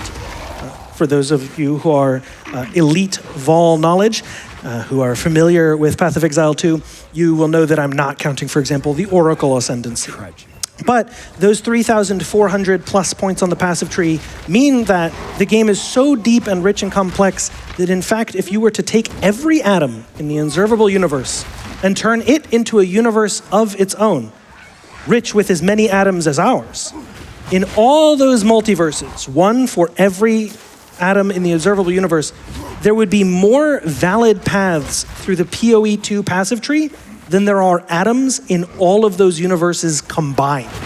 So that should give you some idea of how deep the skill tree should be. And one more tidbit for you, what weapon set passive points are, as we revisit the skill tree here, as Angormus levels some points into armor break, is they allow us to apply separate passive points to separate skills. You can imagine, for example, a ranger might have a bow and arrow in one hand, but a dagger at their hip, and you may want separate bonuses for that dagger and for that bow. This allows us to bifurcate our skill tree, and so the monkey that we just fought gives us points that are special points that we can apply 2 to our main hand weapon and 2 to our offhand weapon. In Angormus' particular case, some of these will apply to our shield walls, and some of them will apply to our war cries, which allows us to differentiate our damage and support skills. But players use this mechanic in a variety of ways. Some use them for an offensive setup and a defensive setup that you use separately when you're feeling more or less threatened. Some use them for an area of effect clear against weaker enemies and a bossing setup. You can do all kinds of things. There's an incredible amount of character customization, and how to utilize this best in the speedrun varies from class to class. But that's why we wanted to kill the animals, because it gives Angormus, 1, a shot against an iconic enemy, and 2, it allows him to customize his build and become more empowered by separating his skill tree a little bit more. As we progress through the infested barrens, I have a bit of lore for us, but now is a good opportunity to interrupt me, Blasto, if there are more donations. Absolutely, more than glad to read them as we are continuing to work our way through the Fight Yama the White incentive. We've got $25 from Heart of the Stars saying, loving this run, runner, and commentary are phenomenal. Oh, and I'll throw my hat in for penny pasta. Love it with pesto. We got $50 from The Hugger saying, giving Zalmarath a good hug, $50 worth. I'm sure it's only being the last of his kind. We also have here from Gondor a $10 donation saying, as a hat wearer and enthusiast, I have to say my favorite pasta is Capitelli, the tiny hat pasta. I like all these pasta choices. I appreciate the people that are keeping them coming. I appreciate a thematic pasta caravan for us. So what we're doing as we go into Act 3 is we've seen that Oriana has escaped with the beast as we slay Jamanra, and we now have lost track of her entirely. But what we do know from talking to the Hooded One, the shade that we rescued earlier on, is that the Vol, this ancient civilization inspired by real-life Mesoamerican cultures, they worshipped chaos and corruption, and we know that their society befell a great cataclysm, which was inspired by a previous incantation of the beast. So we look through the ruins of their great engineering capital, Utsal, which is this region, in pursuit of knowledge of an ancient weapon that we may be able to use against the beast in modern times. And so what we're doing is we know that when the cataclysm befell their society, they flooded their engineering capital to prevent the worst of the cataclysm. And so we find this encampment next to an ancient lake, which sits atop of that that flooded city, and we now seek to drain that ancient lake. Oh my goodness gracious. Those are the boots of all time, 20% movement speed, good resistances as well. That's a round of applause.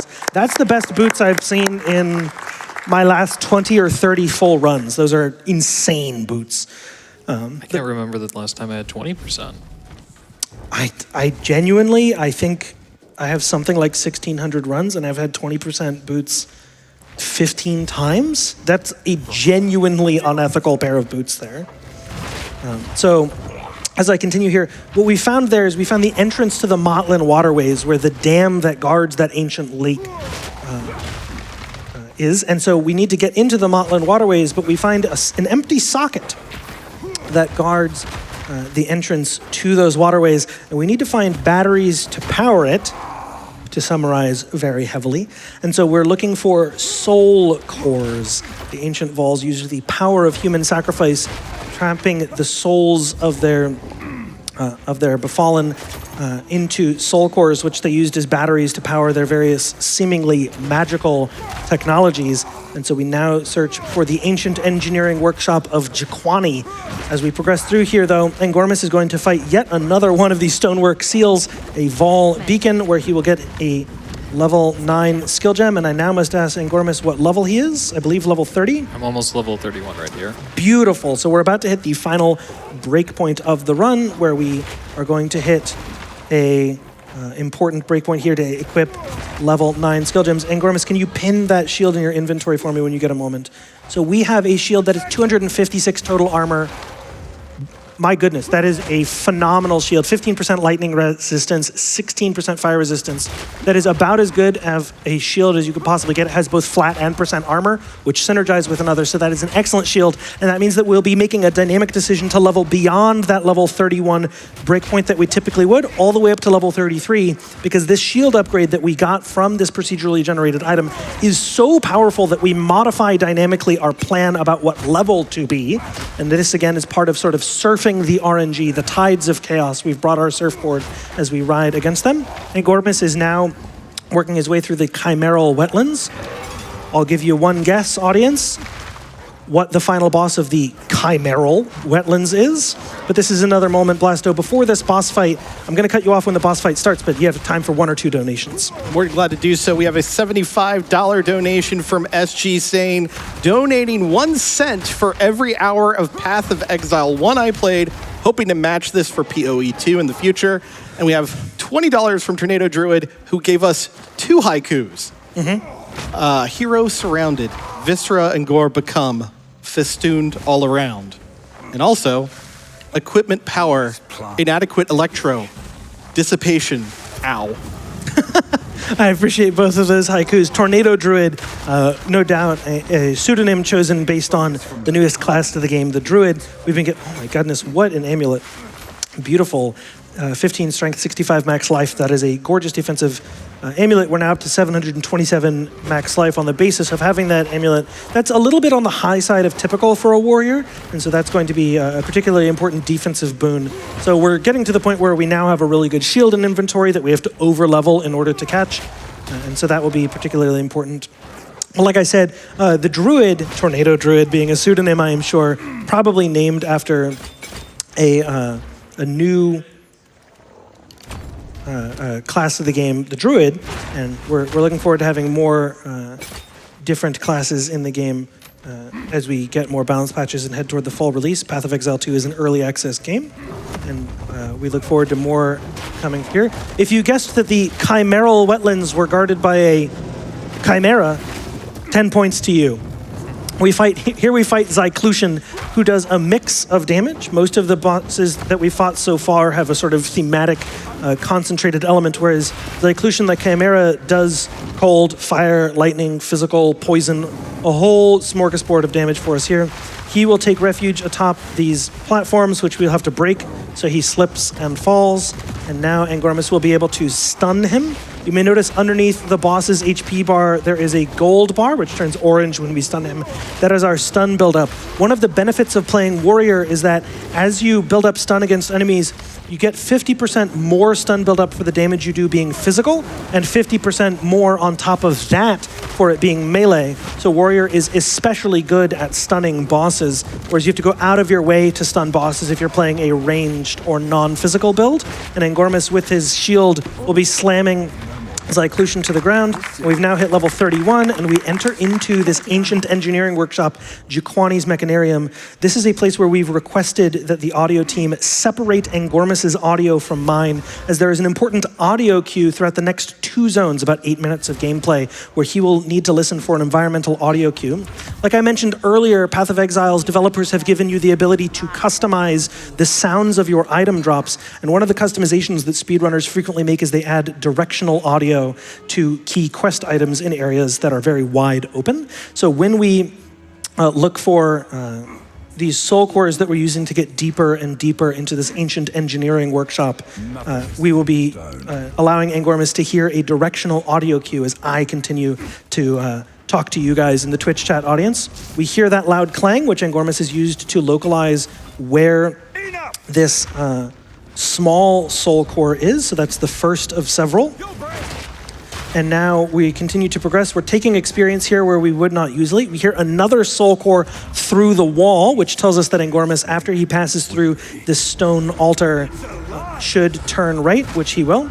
Also behind this door is a deterministically placed pack of magic enemies. I mentioned earlier on in the run that the experience yield from magic enemies is 3.5 times as good as from basic common white text enemies, and that means that as we try to get those 2 extra levels that we've dynamically decided upon, we really want to make sure that we pick up those magic packs along the way.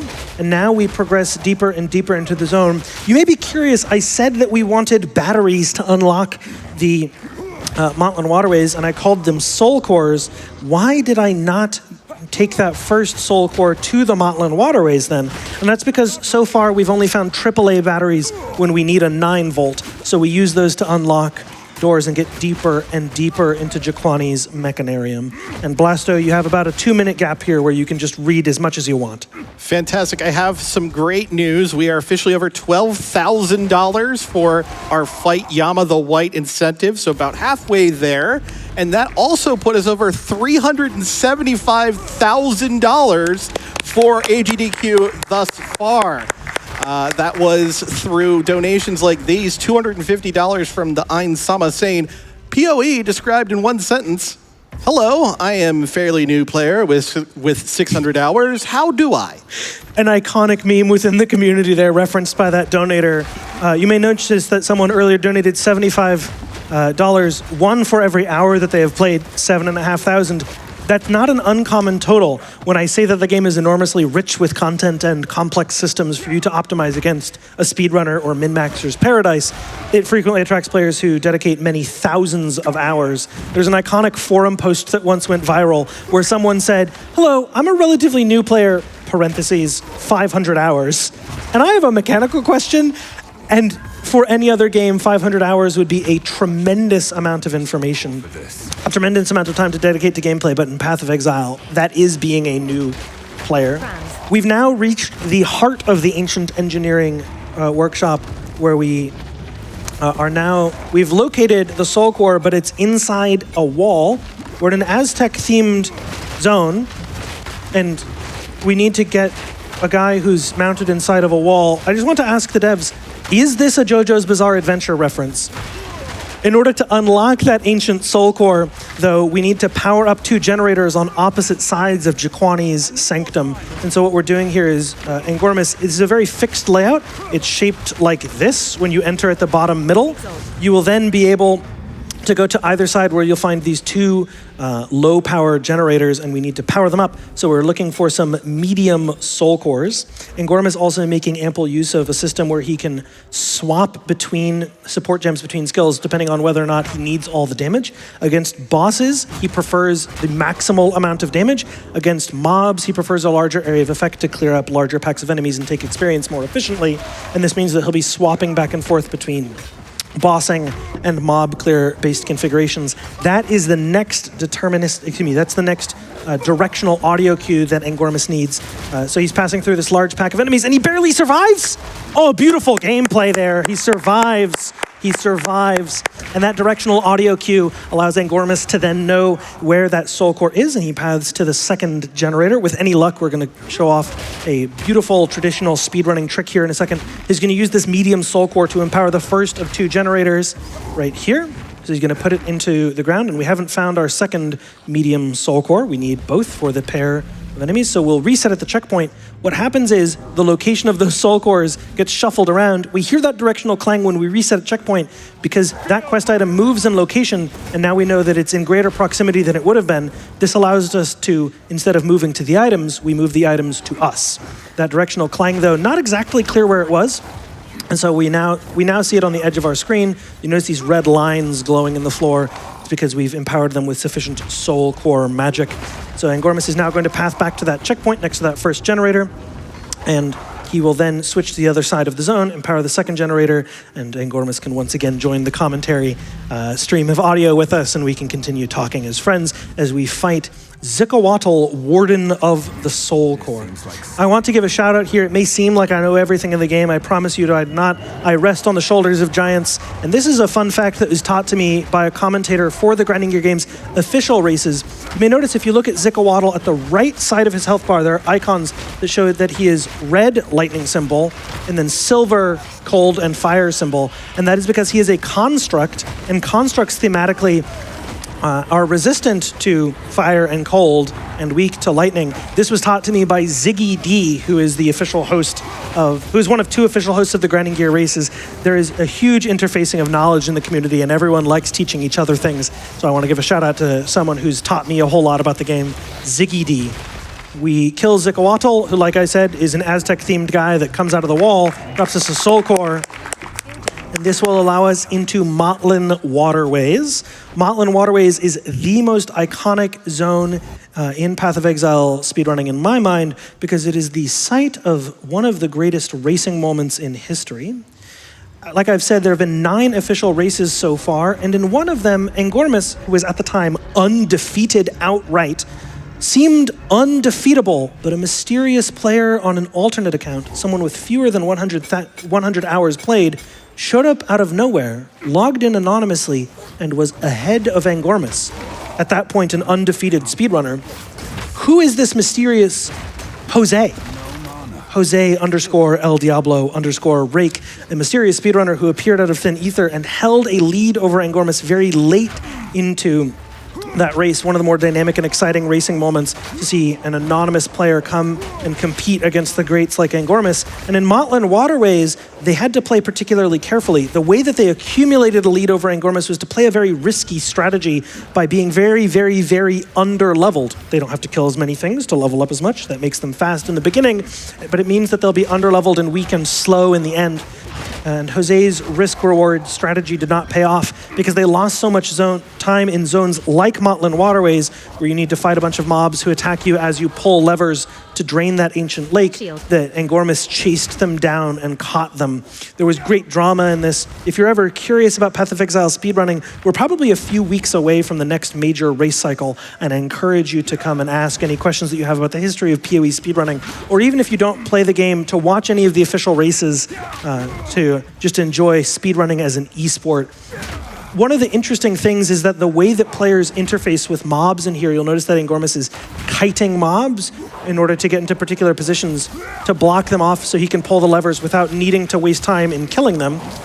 The warrior is particularly good at this, and the method of moving and kiting enemies varies from player to player. I think that most people have an emblematic style where I could watch the artistry of the way that they kite these mobs, or which ones they choose to kill and which ones they choose to kite, and this is a big part of the skill expression of the speedrun. So this is my favorite zone to watch because you can see that players like Angormus play very aggressively, kiting together large packs and bravely pulling levers without fighting back, and other players prefer to more defensively clear and kill large fractions of the mobs in here and instead pull the levers in comparative safety.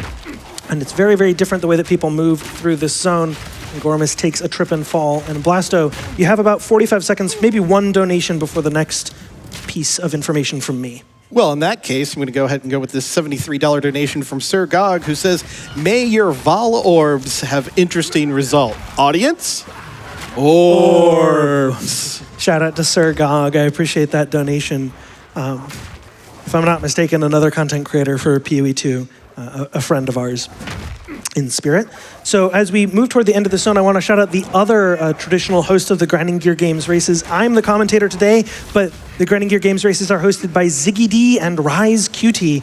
And at the end of this zone, there is a final extra large sized lever that we use to drain the lake over top of that ancient city. And it turns out that if you open a portal to town before pulling that lever, you can skip a 1-second cutscene, which in a game with as much RNG as Path of Exile 2 is not a particularly important amount of time save, but one of those hosts, Rise QT, tends to lose his mind to be like, "Oh my gosh, they're doing lever skip! I can't believe it!" It's the easiest skip in the entire game. It saves absolutely no time, and so the speedrunners jokingly refer to this as Rise skip and sarcastically go, "Oh my, what a beautiful execution!" So Angormus paths up to this large lever, and Rise QT, who, although I am teasing him, is a beloved member of the community, you can see, "Oh my god, look at this execution! Rise QT skip in all of its glory." Oh, shout out to my boy Rise. Applause for the Rise QT skip. Oh my gosh, he opened that portal before he clicked that lever. Beautiful technique. And now we enter into Drowned City. Drowned City is the only zone in the entire game where I'll be explaining the full thought process of an advanced zone read with Angormus' help. So we're going to go into this ancient city, which we've just drained, and now we're going to try and figure out where the exit is. It can be in any of several locations: middle, right, left, or far left. Put your guesses in Twitch chat as we go into these zones. When we go in here, we're going to be looking at key tells that I'll be explaining with the help of Angormus mousing over them. He's doing a little bit of straight up gambling here, trying to see if we can find a mace that has offensive bonuses that help us. But we entered a drowned city. We know that we first must move down and right, and we're going to be measuring some coordinates on our head. We collect the waypoint. You notice there's a building just above us, and we're now counting the number of tiles that we move. These pillars here, 1, 2, 3, 4, 5, 6. So 6 to find the first bridge, and then we're going to turn right and go up and right. 3. And we're now 3 tiles deep past the bridge. 4. 5. All right, 6. it's more than 5. It doesn't matter anymore because it could only be 9. Cool. So now what this Unless means, it's over there. what it means now is that we moved to that first bridge. It was 6 tiles deep instead of 8. If it were 8, that would give us a hint as to where we need to go. And now we are at least 9 tiles deep post that bridge. Those 2 coordinates together tell us that it is either middle or left and not far right. And so now we are pathing back toward the beginning. We may actually be backtracking to the point that we are not 9 tiles Yeah, deep. it might be 5. It is It's 5. like a right exit, yep. Cool. So it's a right exit. So No Jose. So you'll notice that now we've passed through this checkpoint. So it was 6 tiles deep to the first bridge, and then we needed to find that next checkpoint that we passed through with that little triangular region on the map overlay. And speedrunners have memorized a table of matching numbers, the depth of that bridge, the depth of that checkpoint, and one other decision breaker if it's exactly 6 and then 9. That allows us to know that we need to move right after this checkpoint, which saves about 45 seconds compared to not knowing it. For every single zone in the game that I have not mentioned, Angormus has been doing that kind of measurement or some other heuristic in order to know where the exit is. So most of the speedrunning practice is not dynamic practice of advanced movement like it would be in some complicated platformer, like if you were playing a very technical game like Super Mario 64. You may instead think about this as being a more cognitive, knowledge-based game where you'd be flashcarding zone layouts in order to learn things. A round of applause for a clean zone read there, a bit belated. We now enter into the apex of filth. The apex of filth is sort of the top echelon of a pyramid that sat in the middle of that drowned city, and the apex itself was not flooded. So we are attacked by the deeply inbred remnants of Vol society. You'll notice that they are misshapen and malformed in many ways, and we lead toward their queen, the Queen of Filth, one of the more iconic bosses in Path of Exile 2. She is disgusting. The name is apt. And she climbs out of a pool of fetid filth and chooses to take some nourishment there before fighting us. And Angormus will fight her face on. Most of her big slam attacks deal around 600 damage, so this is a place where we can be a bit more bold because we're winning on those defensive items there. Beautifully timed dodge rolls from Angormus here to dodge the more dangerous of those slams. The thing that we really don't want to see her do is a cartwheel. And so we stun her, hoping to avoid that animation. It looks like we may have interrupted it, but we will need to be careful here. Looks like we'll avoid the worst of it, and clean execution here. Beautiful there. We didn't get the cartwheel, sort of a rolling slam-like attack from her. And now we pick up a golden baby idol. We're careful to wash it before we pick it up. Don't worry, hygiene and safety first. And then we progress into Temple of Kopek, where it's Blasto's turn to do some map reading. The next zone is the Temple of Kopek, and Blasto, as we enter, are we going to go left, middle, or right as we enter this triangular area? Okay. Left, middle, right. I'm going to go with middle. All right, so Twitch chat, you can make a guess. Go ahead, type 1, 2, or 3 in the chat to guess whether or not we'll get it on the first, second, or third try. Know that it is Blasto's fault if we get a third way and lose about a minute, but we're gonna go straight through to the top right here and check the middle of the zone first. It's possible that on the far side of this Temple of the Sun, where we see that they have a full artificial sun, that we may be able to find the exit on the far corner here if Blasto guessed correctly. He did not. Blasto is wrong. Everybody in a cordial and genteel way, Boo, Blasto. Boo. All right, very respectful. Don't worry, Blasto's in on the joke. I accept my penance. So if you typed 1 in the chat, you did not win, and now we are headed toward the second exit, which is the right side. Just so you know, Blasto didn't do anything wrong. This is a pure coin toss zone where there is no environmental clue for us to solve. If you typed 3 in the chat, you have won because it was not the middle, it was not the right, it is in fact the left. And so that means that we are going to progress to the second floor of the Temple of Kopek, where we will see the artificial sun in all its glory. We're seeing the remnants of Vol technology throughout this region as we hunt through the ruins. We see those soul cores, we see the ancient flooded lake, and now we see that they have a full artificial sun. Perhaps this gives us hints. And perhaps this gives us hints as to what aspects of their technology may help us in our upcoming fight against the beast, but we do not know for what purpose they built this artificial sun.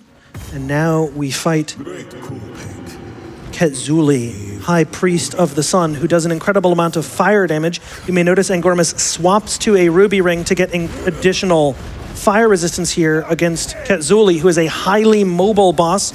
We'll be kiting him into particular positions and attempting to block his movement by putting temple totems directly in front of him. And we stun him out of a highly mobile animation, which gives us better DPS uptime. And now we should be able to bring down Ketzuli. Usually the Ketzuli fight involves many phases, but Angormus has stunned him out of his most dangerous movement there. And a beautiful execution saves about a minute over missing that. That's beautiful technical execution there. You may notice he put a series of shield walls and totems directly in front of the boss's feet in order to block him from moving and keep him in a place where we can deal this. We then summon Alva, one of the treasure hunters from the Ziggurat encampment, who can read the ancient ruins, and she says that they see someone of Vol blood. Alva, an anagram of Vol, V-A-A-L, then slices her hand open and uses her blood to activate whatever the hidden mechanism is, which turns out to be a gateway to the past. So now we are entering into Utsal 2,000 years ago on the eve of the Vol cataclysm. It turns out that the greatest engineer, the greatest thaumaturge of the Vol society has in fact pre-planned these trials to rest in the ruins for 2,000 years so that only we, the demon of Atzahuatl, could return in time to him on the eve of the end.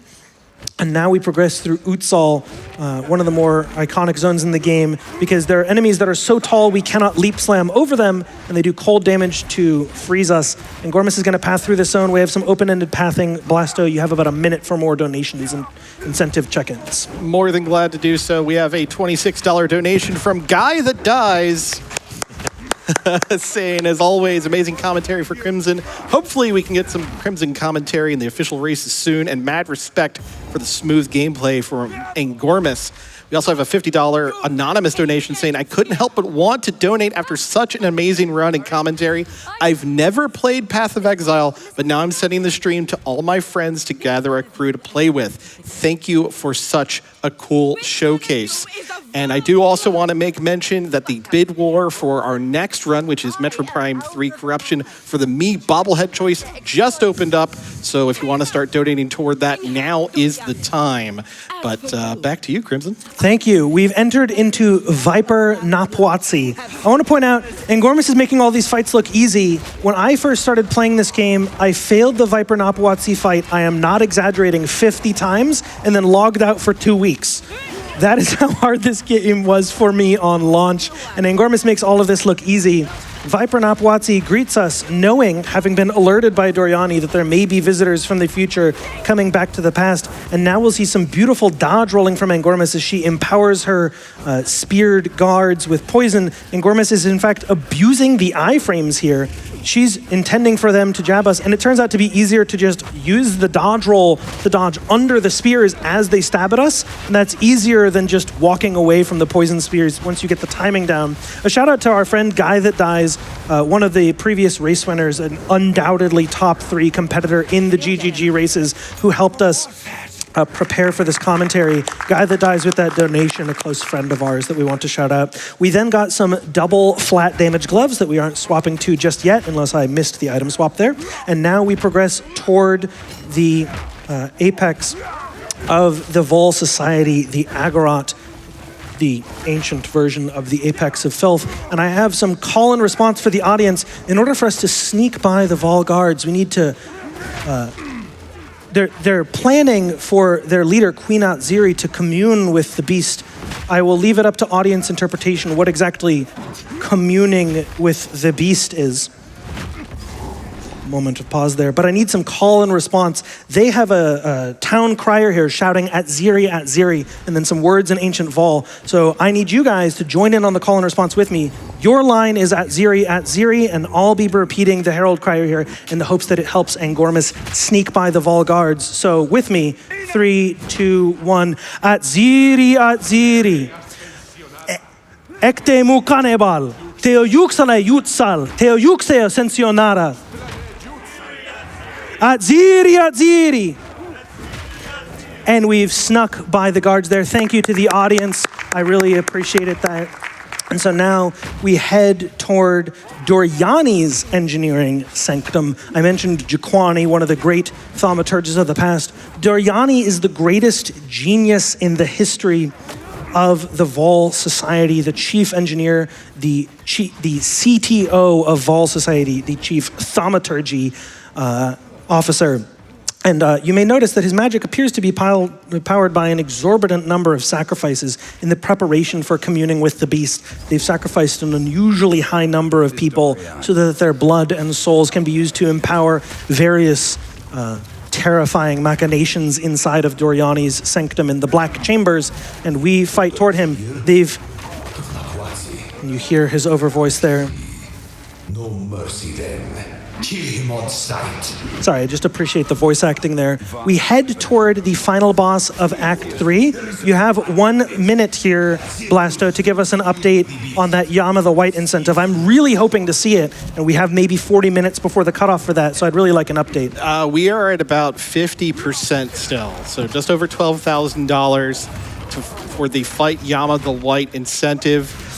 Please, folks, if you want to see it happen, now is the time more than ever to make it happen. We have had some great donations gone toward it, including this one here, $75 from Brock, who I guess is joining the crowd here at home, saying GDQ clap, Angormus and CrimsonCasts, an ethical duo.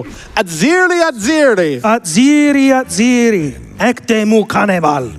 And now we fight Doryani, who has anticipated our coming, and we summon some shield walls underneath him, and we're going to try to stun him before he can fight us here. We're abusing the fact that we have excellent item RNG this run to be able to stay on top of him. We tried to stun him out of stunning his laser pedal, and we did it. That's really hard. So yeah, might not have the damage, so... No, you've got it. Yes! Okay. So he advances to his second phase to summon Doryani's Triumph. The internal name at Grinding Games for Doryani's Triumph is the Mecha Crab. I just want to give a shout out again. Like I've said, I've spent many hours on ArtStation admiring detailed works. This ancient Mecha Crab, empowered by soul magic, decorated with Vol inscriptions, is my favorite boss in the entire run. I plead with you, GGG, to sell me a pet that is a chibi version of this crab. Perhaps the next time that we have a league, it could be the Twitch drop.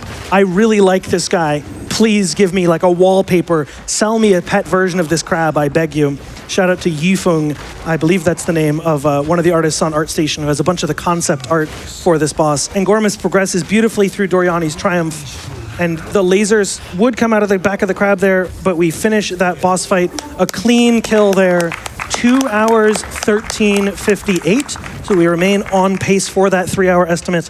A really good time there from Angormus, and now we proceed into Act 4. We convince Doryani that the cataclysm of the Vol Society is inevitable, despite him de facto summoning us from the future to prevent it. And so this is the moment in which the Vol realize the cataclysm has come, and they flood their ancient city, and Doryani escapes to the future with us. We're back to the future, and that allows us to use his engineering expertise, his thaumaturgy, in order to figure out exactly what we can do to combat the beast in modern times to prevent what would be a modern cataclysm if not for his expertise. We find out from the Hooded One and Doryani conferring that perhaps an even more ancient society, the Precursors, had a weapon against chaos, and we can use that against the beast. We then meet Rog, who is the chief officer of the Karowe Archipelago Tourism Agency, and he tells us that we can commission a ship in order to move through this next region where we will need to gather the 3 parts of this ancient weapon by traversing the Karowe Archipelago. And Angormus will need to tell me dynamically to which zone we go first. We're going to Isle of Kin first. So we go to Isle of Kin. Every single island in this archipelago is a chance for the plot writers and the environmental artists at Grinding Gear Games to flex their chops on us, and so they all have quite distinct themes and biomes. This is a sulfidic volcanic island, and so we will see great sulfur springs come out of the ground. And because we are on the path of kill the animals, instead of freeing some trapped animals here, these diminutive fellows are the kin, and they have imprisoned some animals to function as their workhorses. We will instead be killing those animals to put them out of what would be a life of servitude. That is part of the bid war here. We will also be killing the blind beast. I want to point out that I watched a bunch of talks from the developers at a convention that they held called Exile Con, where one of the heads of the studio, Mark, gave a talk about boss fight design, and this is one of a couple of different bosses that he talked about. The blind beast is in fact interesting. He is literally blind. He's the only boss in the entire campaign that does not localize to where the player is by looking at them, so the blind beast swings wildly. To compensate for his blindness, he is empowered with exceptionally powerful attacks. Fortunately for us, Shield Wall is a very effective defensive build because we get to carry a very high quality shield. And so now we will be freeing these Roas only to slay them. This is the killing of the animals. This is what you donated for. And this allows us to level up a little bit more as we path forward that next mini boss, the blind beast. We then pick up another amulet from the ground. We get an amber amulet. It doesn't have particularly good modifiers, so we won't be using it. We then reset a checkpoint. Angormus has been slain, unfortunately. And now we pass toward the blind beast. I really appreciate the developers of Grinding Gear Games for putting out all those detailed talks about in-game mechanics. A bunch of them were important resources for me in preparing for this. And now we find the arena for the blind beast. But first we must find Mimbok the Enslaved, the other penned beast who y'all voted to slay instead of save.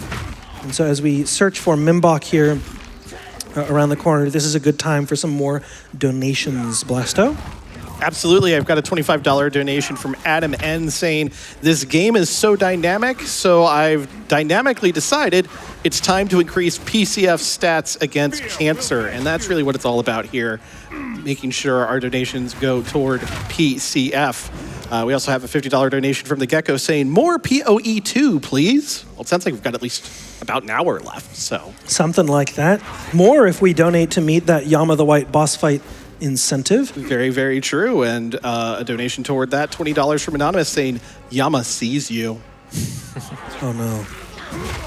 Yama sees me? Oh no. I'll be explaining that if we get there. That lore I will leave only if we reach that point. But here we find Mimbok the Enslaved, a very powerful, rare monster. And this is the last killing of the animals that we will be doing before the blind beast. We slay Mimbok. And with a few more shield walls, we bring that down. And now we go to fight the blind beast, who, like I said, is literally blind.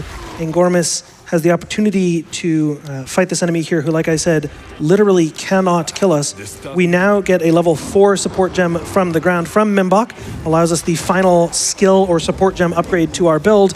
And now we fight the blind beast, who cannot see us. If Angormus moves from one side to the other, Blind Beast will not follow us, which is really, really fun. Fortunately for us, we can also block his movement. So you'll notice he throws fists in all directions, not knowing where we are. And with that, that is the death of the Blind Beast. Beautiful. The Blind Beast also drops for us a blank Greater Rune. We've been glossing over this system throughout the game, but you may notice that some of Angormus's gear have sockets in it into which we can socket runes. There are many different runes that we can use throughout the run. You can, for example, take a desert rune, which gives fire-based power. If you socket it into a defensive item, you get fire resistance. If you socket it into an offensive item, you get increased fire damage. So these are choices that allow you to customize your build. Angormus is doing exceptionally well on resistances, as we've mentioned many times, particularly good RNG on that front. And so it's more likely that he uses it for an offensive bonus, if at all. Angormus, what are you planning on using that Greater Rune for, if at all? I'm probably going to slot in some cold res for Diamora. Got it. So we are at -3% on cold res. Our fire and lightning we're doing really, really well. And it happens that the next two major boss fights after the boss of this zone, Krutog, are both powerful cold bosses. So we'll be using that to get some cold resistance for a couple of upcoming threatening boss fights. Again, this is a place where the dynamic decision making really matters. You now find to whom the kin are beholden. And this is another really cool boss fight that I want to call it a mechanic. Unlike most bosses in Path of Exile 2, Krutog actually has separate hitboxes. His hitboxes are his feet, and I'll see if I can convince Angormus to do this. You can actually dodge roll through his legs, which is one of the funnier things that you could do. His hitboxes are his feet, and you can actually walk directly underneath him, which makes it harder for Krutog to hit us. So if you're ever in this boss fight and you're a Path of Exile player, one thing that you can do is if he pins you into a corner, you can just roll straight through and get out of that. We then stun him. He's empowered, though. The reason that he's on this island and has attempted to become leader of the kin is because he eats the voltaxic sulfite in this zone. And so a number of his attacks, including these stomps, are empowered with poison and lightning from the consumption of that voltaxic sulfite. And this is a more challenging boss fight for me, so I'm actually really impressed with this execution here. Angormus has almost gone hitless against a boss, and that beautiful execution there. We also get another Orb of Alchemy. I just want to check in. How much crafting currency do you still have left, Angormus? I have mostly just augments left at this stage. Nice. So that's a particularly important upgrade for us there. And now we next go to Whakapanu Island. You may notice, if you're eagle-eyed, it was spelled WH. This is, again, another place where you can see that the devs pay respect to real-life cultures. It turns out that the Karawi archipelago, inhabited by a consortium of Karawi tribes, that culture is inspired rather heavily by South Pacific cultures, including the Maori. It's a game studio based in New Zealand, and the Maori are a cultural group there. And the linguistics of the Karawi language are inspired by the linguistics of real-life Maori. It turns out that WH, it sounds like an F sound to native English speakers. It's actually a slightly different sound than exists as the English language F. So Blasto, I'm going to give you a linguistics lesson here. Ooh, exciting. So what I learned in looking this up in my effort to be respectful to the culture that's being represented is that actually the English language F is the same mouth shape as the letter V. So you're welcome to go va, va, va, fa, fa, fa, and feel that that's the same mouth shape with and without voicing. Va, va, va, fa, fa, fa. But the Maori F sound is in the same mouth shape as the letter W. Wa, wa, wa, fa, fa, fa, which is a sound that doesn't occur in most native English, for most native English speakers, especially not Native Americans. But there are words in the Karawi language that differentiate between these two sounds. And so that spelling WH, the H is actually a modifier that indicates that the W is unvoiced. So when they adopted a Latin alphabet, they adopted WH as a digraph that indicated that sound. So I just thought that that's a piece of interesting culture that made its way into the game. So I encourage you at home to go va va va, fa fa fa, wa wa wa, fa fa fa, and feel how different those mouth shapes are. A little bit of cultural enrichment for us. And we died to the crab boss as I'm explaining. Just trying to give a little bit of taste for everyone. It's not all mathematical optimization in Path of Exile, I promise. And we now continue on in search of the Singing Caverns. You have about a minute and a half or so for more donations and incentives, Blasto. Absolutely. We have a $25 donation from Fickle Platypus that says, "Go, Angormus, go. Look out for that mighty silver fist. Also, please unnerf Ingdagon, GGG. Thanks." Now they have me passing messages along to the devs. I don't know how I feel about this. I just want you to know, Blasto, that the devs at Grinding Gear Games are exceptionally friendly to their player base, and that amount of feedback and communication is normal within the context and culture of Path of Exile. So just know that this is not an unusual thing. I expected donations to be abused in this way. So how do they feel about snarky donation readers? Is that an okay group in their eyes, or? I don't, well, I'll have to ask. Why, are you planning on being snarky? Well, you know, a little bit. Well, I'll have to tell them to nerf your drops and give you worse items if you ever download Path of Exile to play with us. So we're still looking for the Singing Caverns. We are in Whakapanu Island. As we continue through here, we're looking for the Singing Caverns, where we will find the second of 3 components to build this ancient weapon. We're going to look for Diomora, Song of Death, in this zone, typically called the Mermaid. She is a literal siren. She'll be showing us the beautiful torso of a mermaid, when she in fact turns out to be an ancient sea creature who has lured many sailors to their death. So we find, as we traverse through Whakapanu there, we find the hidden encampments of a previous exploring party there who heard songs emanating from the caverns, and we find out that in fact there was inside of that an ancient siren that has lured them to become a meal. We hope that Angormus avoids that fate, though. We traverse through the Singing Caverns, a limestone cavern. I want to point out, this is one of the easier zones to read in the speedrun. Again, we're doing this dynamic navigation of procedural generation. There's so much for me to explain. I haven't pointed it out for every zone, but Angormus is using context clues to decide where things are. This zone is particularly easy to read. You enter on one side, and it is a ring, and on the opposite side of that ring is where the entrance can be. It can be either pointing into the center of that ring or out of the edge, but it's always on the opposite side, which means that the pathing here is pretty simple. You just go to the other side and look for the boss room. Unlike zones like Drowned City that I mentioned earlier, where you're like measuring different distances. In here, you just get deeper in and you'll be near the exit essentially no matter what. We're gonna continue leap slamming here as we look for the boss room. What we're looking for is a checkpoint next to a narrow hallway like this, where we will see Diomora, Song of Death, who lures us in with the beautiful body of a mermaid, and then transforms into an ancient sea creature who will summon spires of water that do tremendous cold damage. So she comes out in her true form as a violent sea creature summoning this. This is why we wanted that cold resistance earlier, so that way she can't chill or freeze us.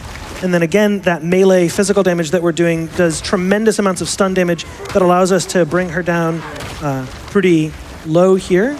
And if you want to sneak in one more donation while she's invulnerable, you can do so, Blasto, but it has to be quick. All right, very simple. $50 from Jack the Snack saying POE2 hype! Hype! It's the last thing. And now we see Diomora cosplaying Medusa here. As she sings her song, she'll summon mirrors of water on the outside of the arena and broadcast her golden visage across us. And if we look at her, if we succumb to her beauty, we will be petrified. So what we're doing is we're trying to not look at any of these mirrors that reflect her visage and trying to stay outside of that cone of golden damage. If you look on the top left corner of the screen, you may see stacks of petrification up if Angormus ever does briefly look at the mirrors. 2 or 3 of those stacks is not threatening. If you get to 4+, you're in dire straits. So you can see he now has 3, and we need to be exceptionally careful to position our character where we don't look at those mirrors, and Angormus has done that well. And we will hold applause for the end of the fight for that execution, but it was particularly good. We do some support gem swapping in order to have more effective boss damage. We have about 40% of the boss's damage to go. She summons more cold damage spires. Angormus gets really chilled, but with a beautiful dodge roll, escapes there, and we will be able to see him hopefully bring down the boss if he doesn't get chilled. Hopefully a well-timed stun, and that will be the killing blow. Gorgeous execution there. That was really well done. Getting chilled like that and escaping is not common. In the official races, separate from the ordinary game, in order to install a bigger penalty for death in the official races, we have a penalty called rigor mortis, which means when you die and you resurrect, instead of being able to go straight back to gameplay, you are forced to stand still for a limitation of time. This is as close as we can get. Eternal stone. Sorry there. If I could get some water, I'd appreciate it.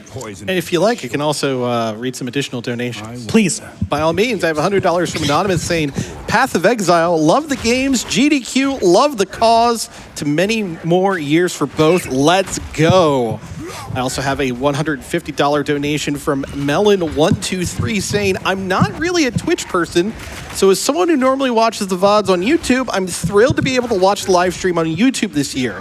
It's 9 a.m. here in the UK, and while I know nothing about Path of Exile, I'm donating towards the incentive because who doesn't want more GDQ, right? Nice. I am back, folks. Thank you for those donations. I appreciate everyone donating toward that Yama the White incentive. You probably have about 15 minutes left. If that's something you're invested in seeing, we can make a big final push, continue our pasta caravan from earlier. So as I was saying, in the official races, if you die, you have to stand still through a enforced penalty called rigor mortis. And it has been make or break in neck-and-neck races that against bosses like Diamora, Song of Death, that ancient mermaid that we fought, that we get, that people are able to clutch up like Angormus did in order to escape in close moments like that. And that provides the great suspense because a death there in an official race would have meant a complete 2.5-minute time loss, and that could be the difference between winning and losing in a competitive race. So those clutch moments are the things that I look forward to when I watch my friends and fellow competitors in the official races. If you have about 1.5 minutes before we enter the next zone here, so if you'd like to read 3 or 4 more donations, you have ample time. Thank you so much. I have a $100 donation from Anonymous saying, Path of Exile is my favorite game of all time, and I've put thousands of hours into it. I only have a few hundred into PoE 2 so far, but I love this game too. Happy to see it at GDQ. Good luck to Angormus. And this was pretty heartwarming, $25 from Acrimony saying, I've been playing Path of Exile 2 with my dad. It has been such an amazing time. Really looking forward to watching this run with him to learn some new strats for the next league. So multi-generational love for this game popping up in our donations here today. And now we enter into solitary confinement as we thank our donators with applause. In solitary confinement, we find yet another homage to earlier ARPGs, at least in my mind. I don't know that this was the inspiration, where we find a jail-themed level, a common theme of various different games. It starts as a dungeon crawler, so finding ancient jails is a common theme in the genre. And so we find why they constructed so special and desolate a prison on this far-flung Arctic island at the tip of the Karowe archipelago. So we will find out who is so precious a prisoner that they had to construct a whole island jail for him, and that so many corrupted sea creatures and enemies have sprung up to defend his prison.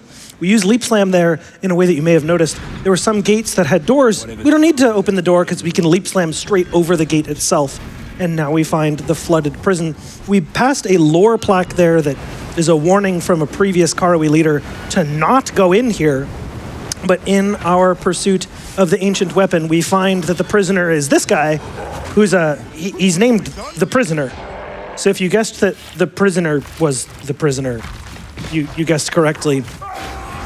We have an interesting environmental mechanic throughout this fight. The prisoner was unable to be killed by any previous person. Not even Azaro's best could defeat him, for any PoE lore knowers in the chat. That is a call out to PoE 1. But one thing that you will notice is that there are these many pre-armed ballistae on the edge of the room, and so it turns out that this guy can regen his health. So if we can't pull the lever on these ballistae, you'll notice that the prisoner starts to regen his HP. We got body blocked away from pulling that ballista to our right, and we had to back up to another one on top. So the prisoner will dynamically regen here. There's interaction between the sort of context that he is an especially sacred prisoner, and that we need to pull a ballista in order to bring him down is important. We get body blocked yet again, so he does more HP regen, making the fight more difficult. Angormus is doing particularly well, though, and we do have a very, very good shield to do exceptional amounts of damage as we shotgun the enemy here. Oh my goodness gracious, that is a very rare mechanic. It's uncommon to be body blocked this much. Angormus stylistically shield charging through that last thing, and we finally bring down the prisoner. despite some initial difficulty with pulling those ballista levers. And we have, I believe, the third of our weapon pieces there. One from Krutog on Isle of Ken, one from Diamora in the Singing Caverns, and one from the Prisoner in the in solitary confinement. And now we need to find a place to reforge the ancient weapon. Is this a Lord of the Rings reference?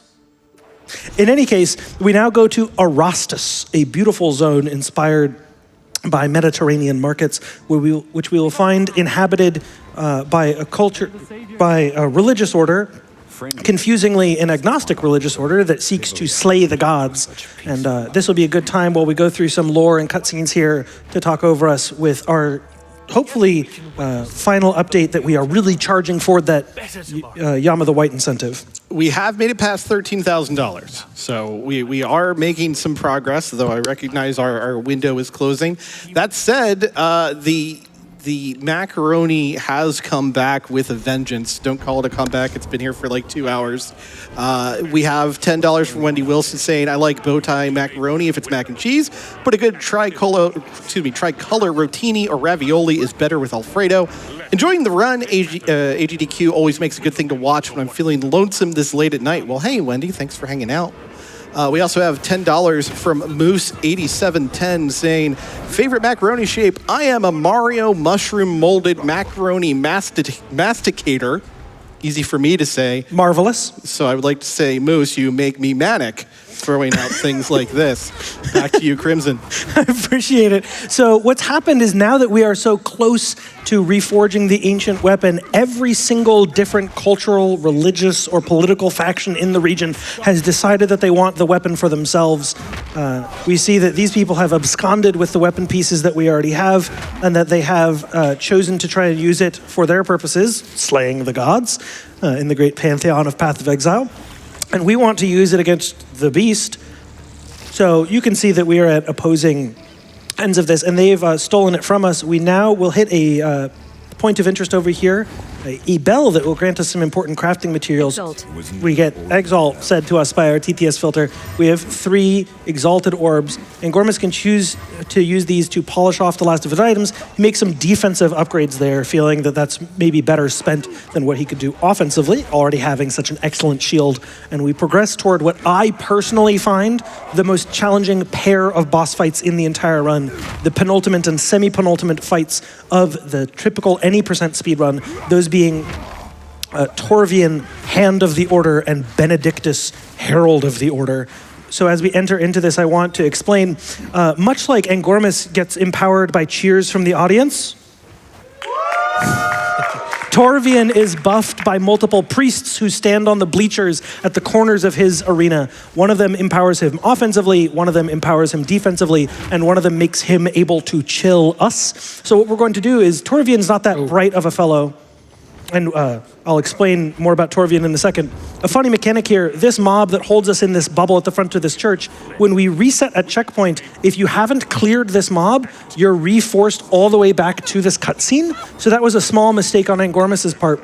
So when we clear this cutscene, we're going to be able to checkpoint hop back to that boss fight. But this is not a bug. The quest state doesn't advance unless you clear this mob, and Angormus deliberately chose not to, which is all right, but then errantly made a very small error in resetting at checkpoint to get a clean instance against that previous boss fight, but you'll notice that he can just hop right back into the boss arena. It's not significant time things here. So like I was saying, Torvian gets buffs from the bleachers. You'll notice that there's a priest over here on the top left. There'll be another one at the top center and another one at the far right, and they'll be empowering him. However, Torvian is not that smart. So what we do is, as he attacks us, he'll be picking up stones like this, and we get him to target those stones at the enemies to knock the priests off of their blessings, so that way he can't empower us, so that way he can't fight us, and we use those stones to interrupt these various blessings, and we need to continue doing that. So when we recognize that he's in one of these stone pick up and throw animations, we stand in front of the corresponding priest to get rid of those buffs.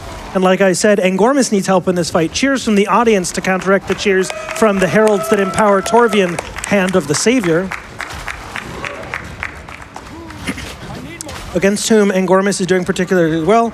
And now we'll see a transition at about 1/3 of remaining HP. We see Witness his fury, and we summon down a very threatening beam of fire, not because it can damage an Angormus, but because it's such a beautiful piece of art that it tanks our FPS and becomes very laggy. A little bit of meta attack there from Torvian. And we proceed into the excavation. So like I mentioned earlier, those 3 weapon pieces are from a culture even more ancient than the Vol.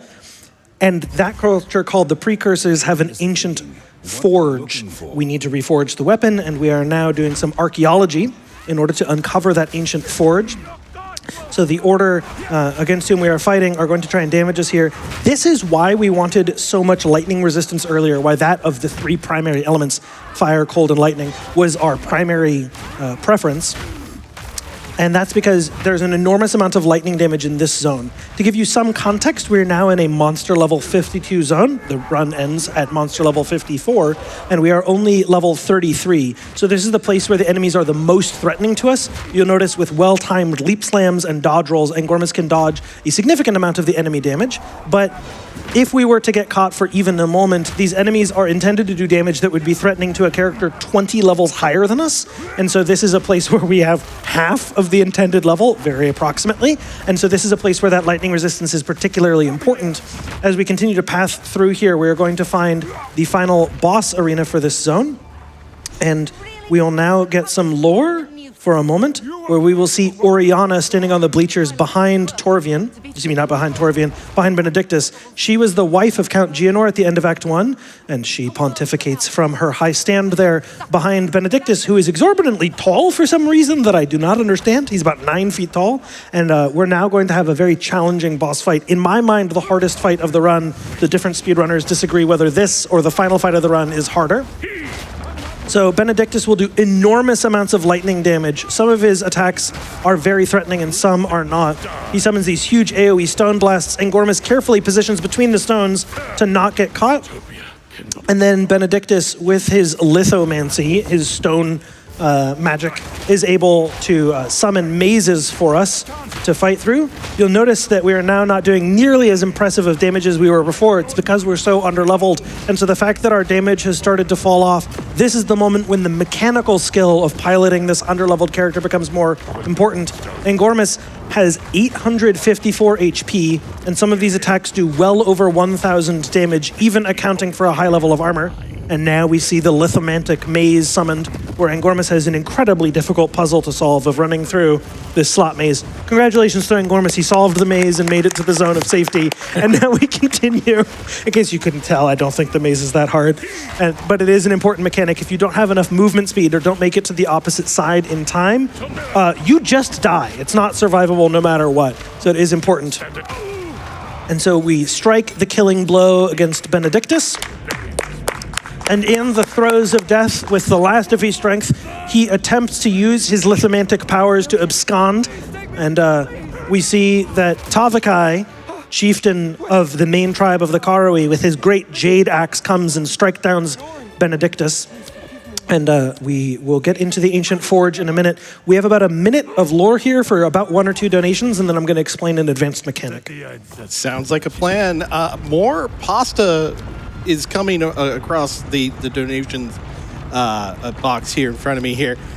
We have $20 from Kitten Pants saying, my favorite kind of pasta is, I hope I'm saying this right, cascatelli. It was developed in 2021 and they're designed to have a, quote, sauce trowel through the middle. Did you know that we're still designing new pasta shapes in the 2020s? I didn't. Yeah, you know.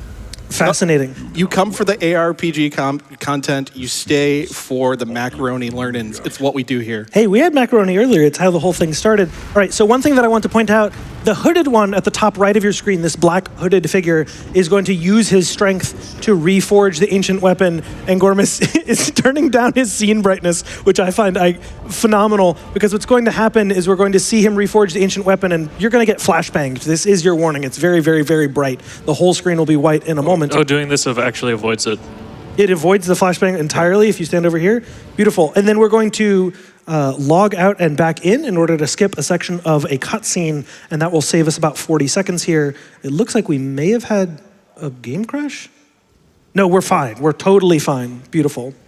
We had a server disconnect, but we should be fine here and get back into the game. Like I said, we were logging out and back in anyways, so this isn't even time loss. What's happening is that we can see that, like I said, every culture realizes the potency of this weapon for their own ends, including the benevolent Karoi.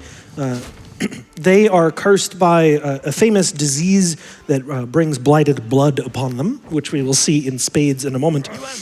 And so we set sail for the capital of the Karoi nation. We may have had a small issue here for... Coming. We'll see in a second. We may. Yes, we did. So that game crash, in fact, did cause time loss. It's totally fine. We have a backup strategy. We just have to go back to the excavation and watch that same cutscene from before. But like I was saying, Tavakai, who just slayed Benedictus to prevent him from stealing the weapon, then steals the weapon from us. So we're really realizing the power of corruption. This is sort of a comment on meta ethics, I suppose, from the writers at GGG, where they feel that things are particularly important. Oh no, we're going to need to fully rerun this zone, it looks like. Fight him again, oh well. Oh well, it looks like we're going to have about 3 more minutes of combat here as we progress through the zone. More opportunity for donations. You have an extended period here, Blasto. All right, sounds like a plan. I have a $5 donation from Chef Lu Bu, who says, I've been playing PoE since the first game was in beta, so I'm still a beginner. But it's but it's great to see a game like PoE at GDQ. This donation always unresists mutated horrors. Thunder Cubes add 100% damage to this donation, and this donation is crangled. Oh no, they crangled the donation. They crangled the donation. So to explain what crangling is, like I said, there are many, many ways that we can use these currency orbs to customize our items throughout the game. And one of those items that we can do is an agent of chaos itself, the Vol orb. There's a joke in the game that when you corrupt an item using a Vol orb, there was a meme where as we accumulate over patch and patch and patch, more and more of these mechanics to customize our items where you can upgrade them, add quality, add sockets, corrupt them. That someone once made a fake image of an item where it had a list of modifiers and at the bottom it listed the completely nonsensical crangled, which is not a mechanic that exists in the game. It's a parody of the fact that PoE accumulates an increasingly high number of mechanics over time, which results in it being the beautiful and extremely rich and technically deep game that it is, but it's become a joke in the game to refer to all mechanics as crangling. I remember seeing that early on. So now we're going to redo what I think is the hardest fight in the game. So Angormus is just flexing on us. It was an unfortunate thing that we had there, a game crash at a pivotal moment where the game was advancing the quest state. And so it means that we get to see more of this. It's just part of the nature of running an online game. We're still well on pace to finish under estimate because Angormus has been playing so well, but it does mean that we get to see yet more high-end combat. I don't want to distract from the suspense of this, but I am confident that Angormus can do it twice. So when this boss fight finishes, I don't have any more pre-playing comments, and Blasto, you'll be able to talk over me once we strike this killing blow.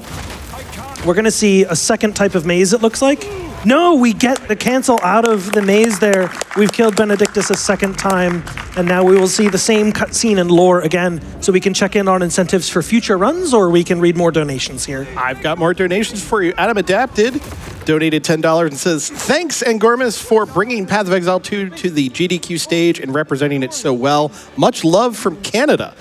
I have a $50 donation from Justin who says, Path of Exile is my favorite Magic the Gathering card. That's so cool that they made a second one. $50 from Morgan saying, Delve and PoE 2 win. I yearn for the mines. We yearn for the mines. The children yearn for the mines. So to explain what that comment is, like I've mentioned many times throughout the run, in the current league, we have the league mechanic that introduces an endgame mode that we call the Temple, and in previous ones we had those green fissures that we called abysses. In Path of Exile 1, there's a league mechanic called Delve, and all of these league mechanics, every single one is someone's favorite league mechanic as we add more and more endgame diversity of content and gameplay to the game. And so as a consequence, that person is yearning for the mines because there is a mining-based mode called Delve, where as you go deeper, enemies become more powerful.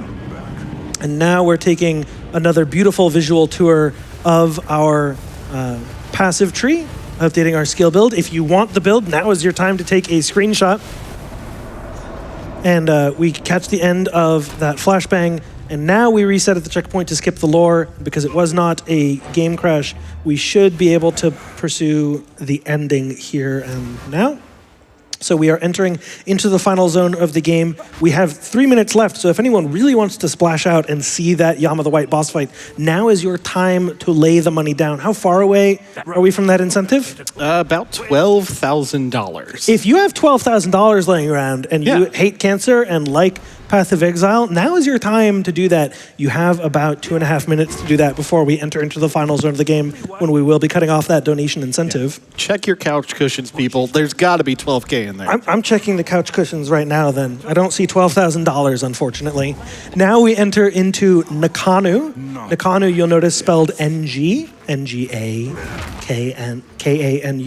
and that NG sound is the same as the sound at the end of the word jumping. It's slightly different than the common English language N sound. Fortunately for us, this zone read is particularly important, but you can see that Tavakai, chieftain of one of the Karawi tribes, in returning to his ancestral homeland, has done great danger to his people. You'll notice that they are empowered with corrupted blood magic, and that will be something that is very threatening to us. This is the maximum amount of underleveled that we can possibly be. So this is the most threatening zone in the game, along with the next, before we fight Tavakai himself, who has been corrupted by the weapon's magic.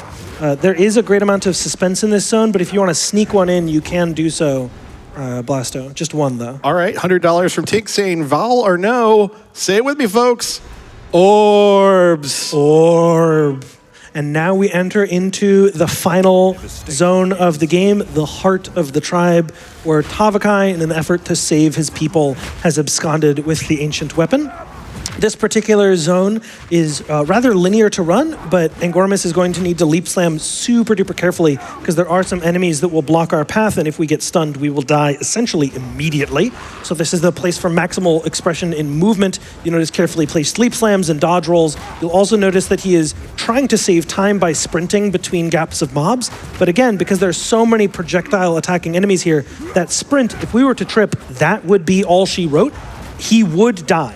So he has to be extremely careful here to save those precious seconds without risking death at every turn. And as a consequence, Angormus is going to be showing off the technical proficiency of being the best warrior player in the world and being able to do this completely deathless. Even on my best runs, I don't do that, and we can applaud for that. That is beautiful movement there as we enter into the chieftain's hut, where we will fight Tavakai, chieftain of the Karawi. Where's Makoru? We speak, the ancestors heal her. Enough! Time for talk is over. And we now fight the Karawi chieftain Tavakai. You can see that he's empowered with blood boils. He has the same moveset that we might. He attacks with a jade axe. We have a shield and a mace. He himself is something of a warrior. And that means that we're going to be doing melee against melee. It is a very fair fight, except he's 21 levels higher than we are. And Angormus will simply be out-skilling the boss. One of the things that makes running warrior so great is that if you're a really technically proficient player like Angormus, you can just simply outskill the bosses, and the high strength and high block and armor of the warrior makes it the best for dealing with mobs. We get Tavakai down to half HP, and that is the end of phase 1. And now we enter into the other argument for hardest fight in the entire game, Tavakai phase 2 and 3. You can see that he's not looking too healthy there. He's been overcome with more blood boils. The corruption of the weapon, the potency of its magic is not doing really well here. You can see he's not looking too healthy. And so he continues to talk to us here. He now does powerful AoE attacks. You also notice that his attacks will become more erratic. His momentum will carry him across the entire zone. And so that means that we have to be particularly careful. We want to be in melee range to do damage, but he can swing powerfully at us if we are up close. We also are struggling for damage as we're at the final part of the run, and our damage has really tapered off relative to the intended balance of the game. And so we're going to have to do some careful movement here to dodge these blood spikes. We're going to be fine, I hope. Angormus has to dodge one last set.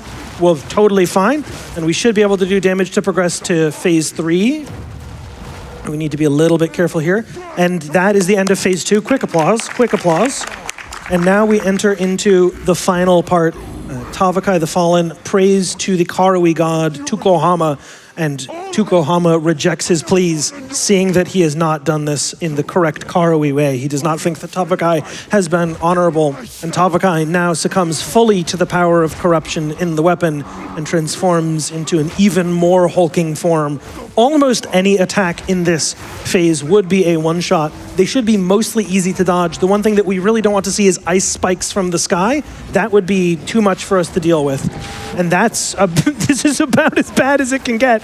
Oh my goodness gracious. Angormus will need to be really careful here. AoE slams coming out from these blood spikes. Those blood spikes in the background of the ground here will mean that Angormus is not able to dodge into other parts of the arena because they would do significant damage. And so we need to deal that. Tavakai can summon a variety of different elements here. We happen to have seen the sun rise in the middle of the arena, so we see increased amounts of fire damage. Blood spikes mean that we're more claustrophobic. The sun sets in the middle of the arena doing massive amounts of fire damage. Angormus takes a slam and he needs to dodge the lightning. He's able to get away from this. He rolls through the blood spikes, dodging them as they explode to make sure that he doesn't do enough damage. The chaotic swings from Tavakai, the consumed. Angormus barely survives a major slam and will be able to do this. He summons a volcano on the other side of the arena, further making the fight more claustrophobic. And as we get through this, he summons astral dragons from the floor. We're really getting overlapping AoE, and Angormus wins! Angormus wins! That's the run! Time happens when we see the shade descend from the sky, so we can call it now. Actually, I called it a bit late, and that is time. Congratulations to Angormus. This is the absolute last chance. I just want the last chicken. No one dropped $12,000 on us in the last 4 minutes. Fortunately, no. That would be unreal. So if you have it, now's the time. That will be time for the run. 2:55.32, right in on estimate. I want to thank my friend Angormus. I want to thank everyone from the Path of Exile community who donated. I want to give a special shout out to Darth Microtransaction, who is a streamer friend of ours, who's been exceptionally supportive of us in preparing for this and in getting us out here with our travel expenses. So a big shout out to him. A big shout out to Guy That Dies, a close friend of ours and another speedrunner. And Angormus, do you have any thank yous as well? No, just the whole community. It's been a pleasure. And I want to do a very small ad. We're probably about 2 weeks away from the next set of official races. So if you like this game and if you're interested in seeing Path of Exile played competitively, where both Angormus and I will be participating, Angormus as a warrior, me as a grenade mercenary, trying to win those vaunted prizes in the official Path of Exile races, you can go ahead and follow twitch.tv/Path of Exile, as well as the two of us on Twitch to get into PoE's racing culture, where you can see what it's like to transition from a charitable speedrun to a competitive PoE esports run. And I look forward to seeing you guys throughout the rest of GDQ. Let's give it up one more time for Angormus and Crimson. Crimson going for pretty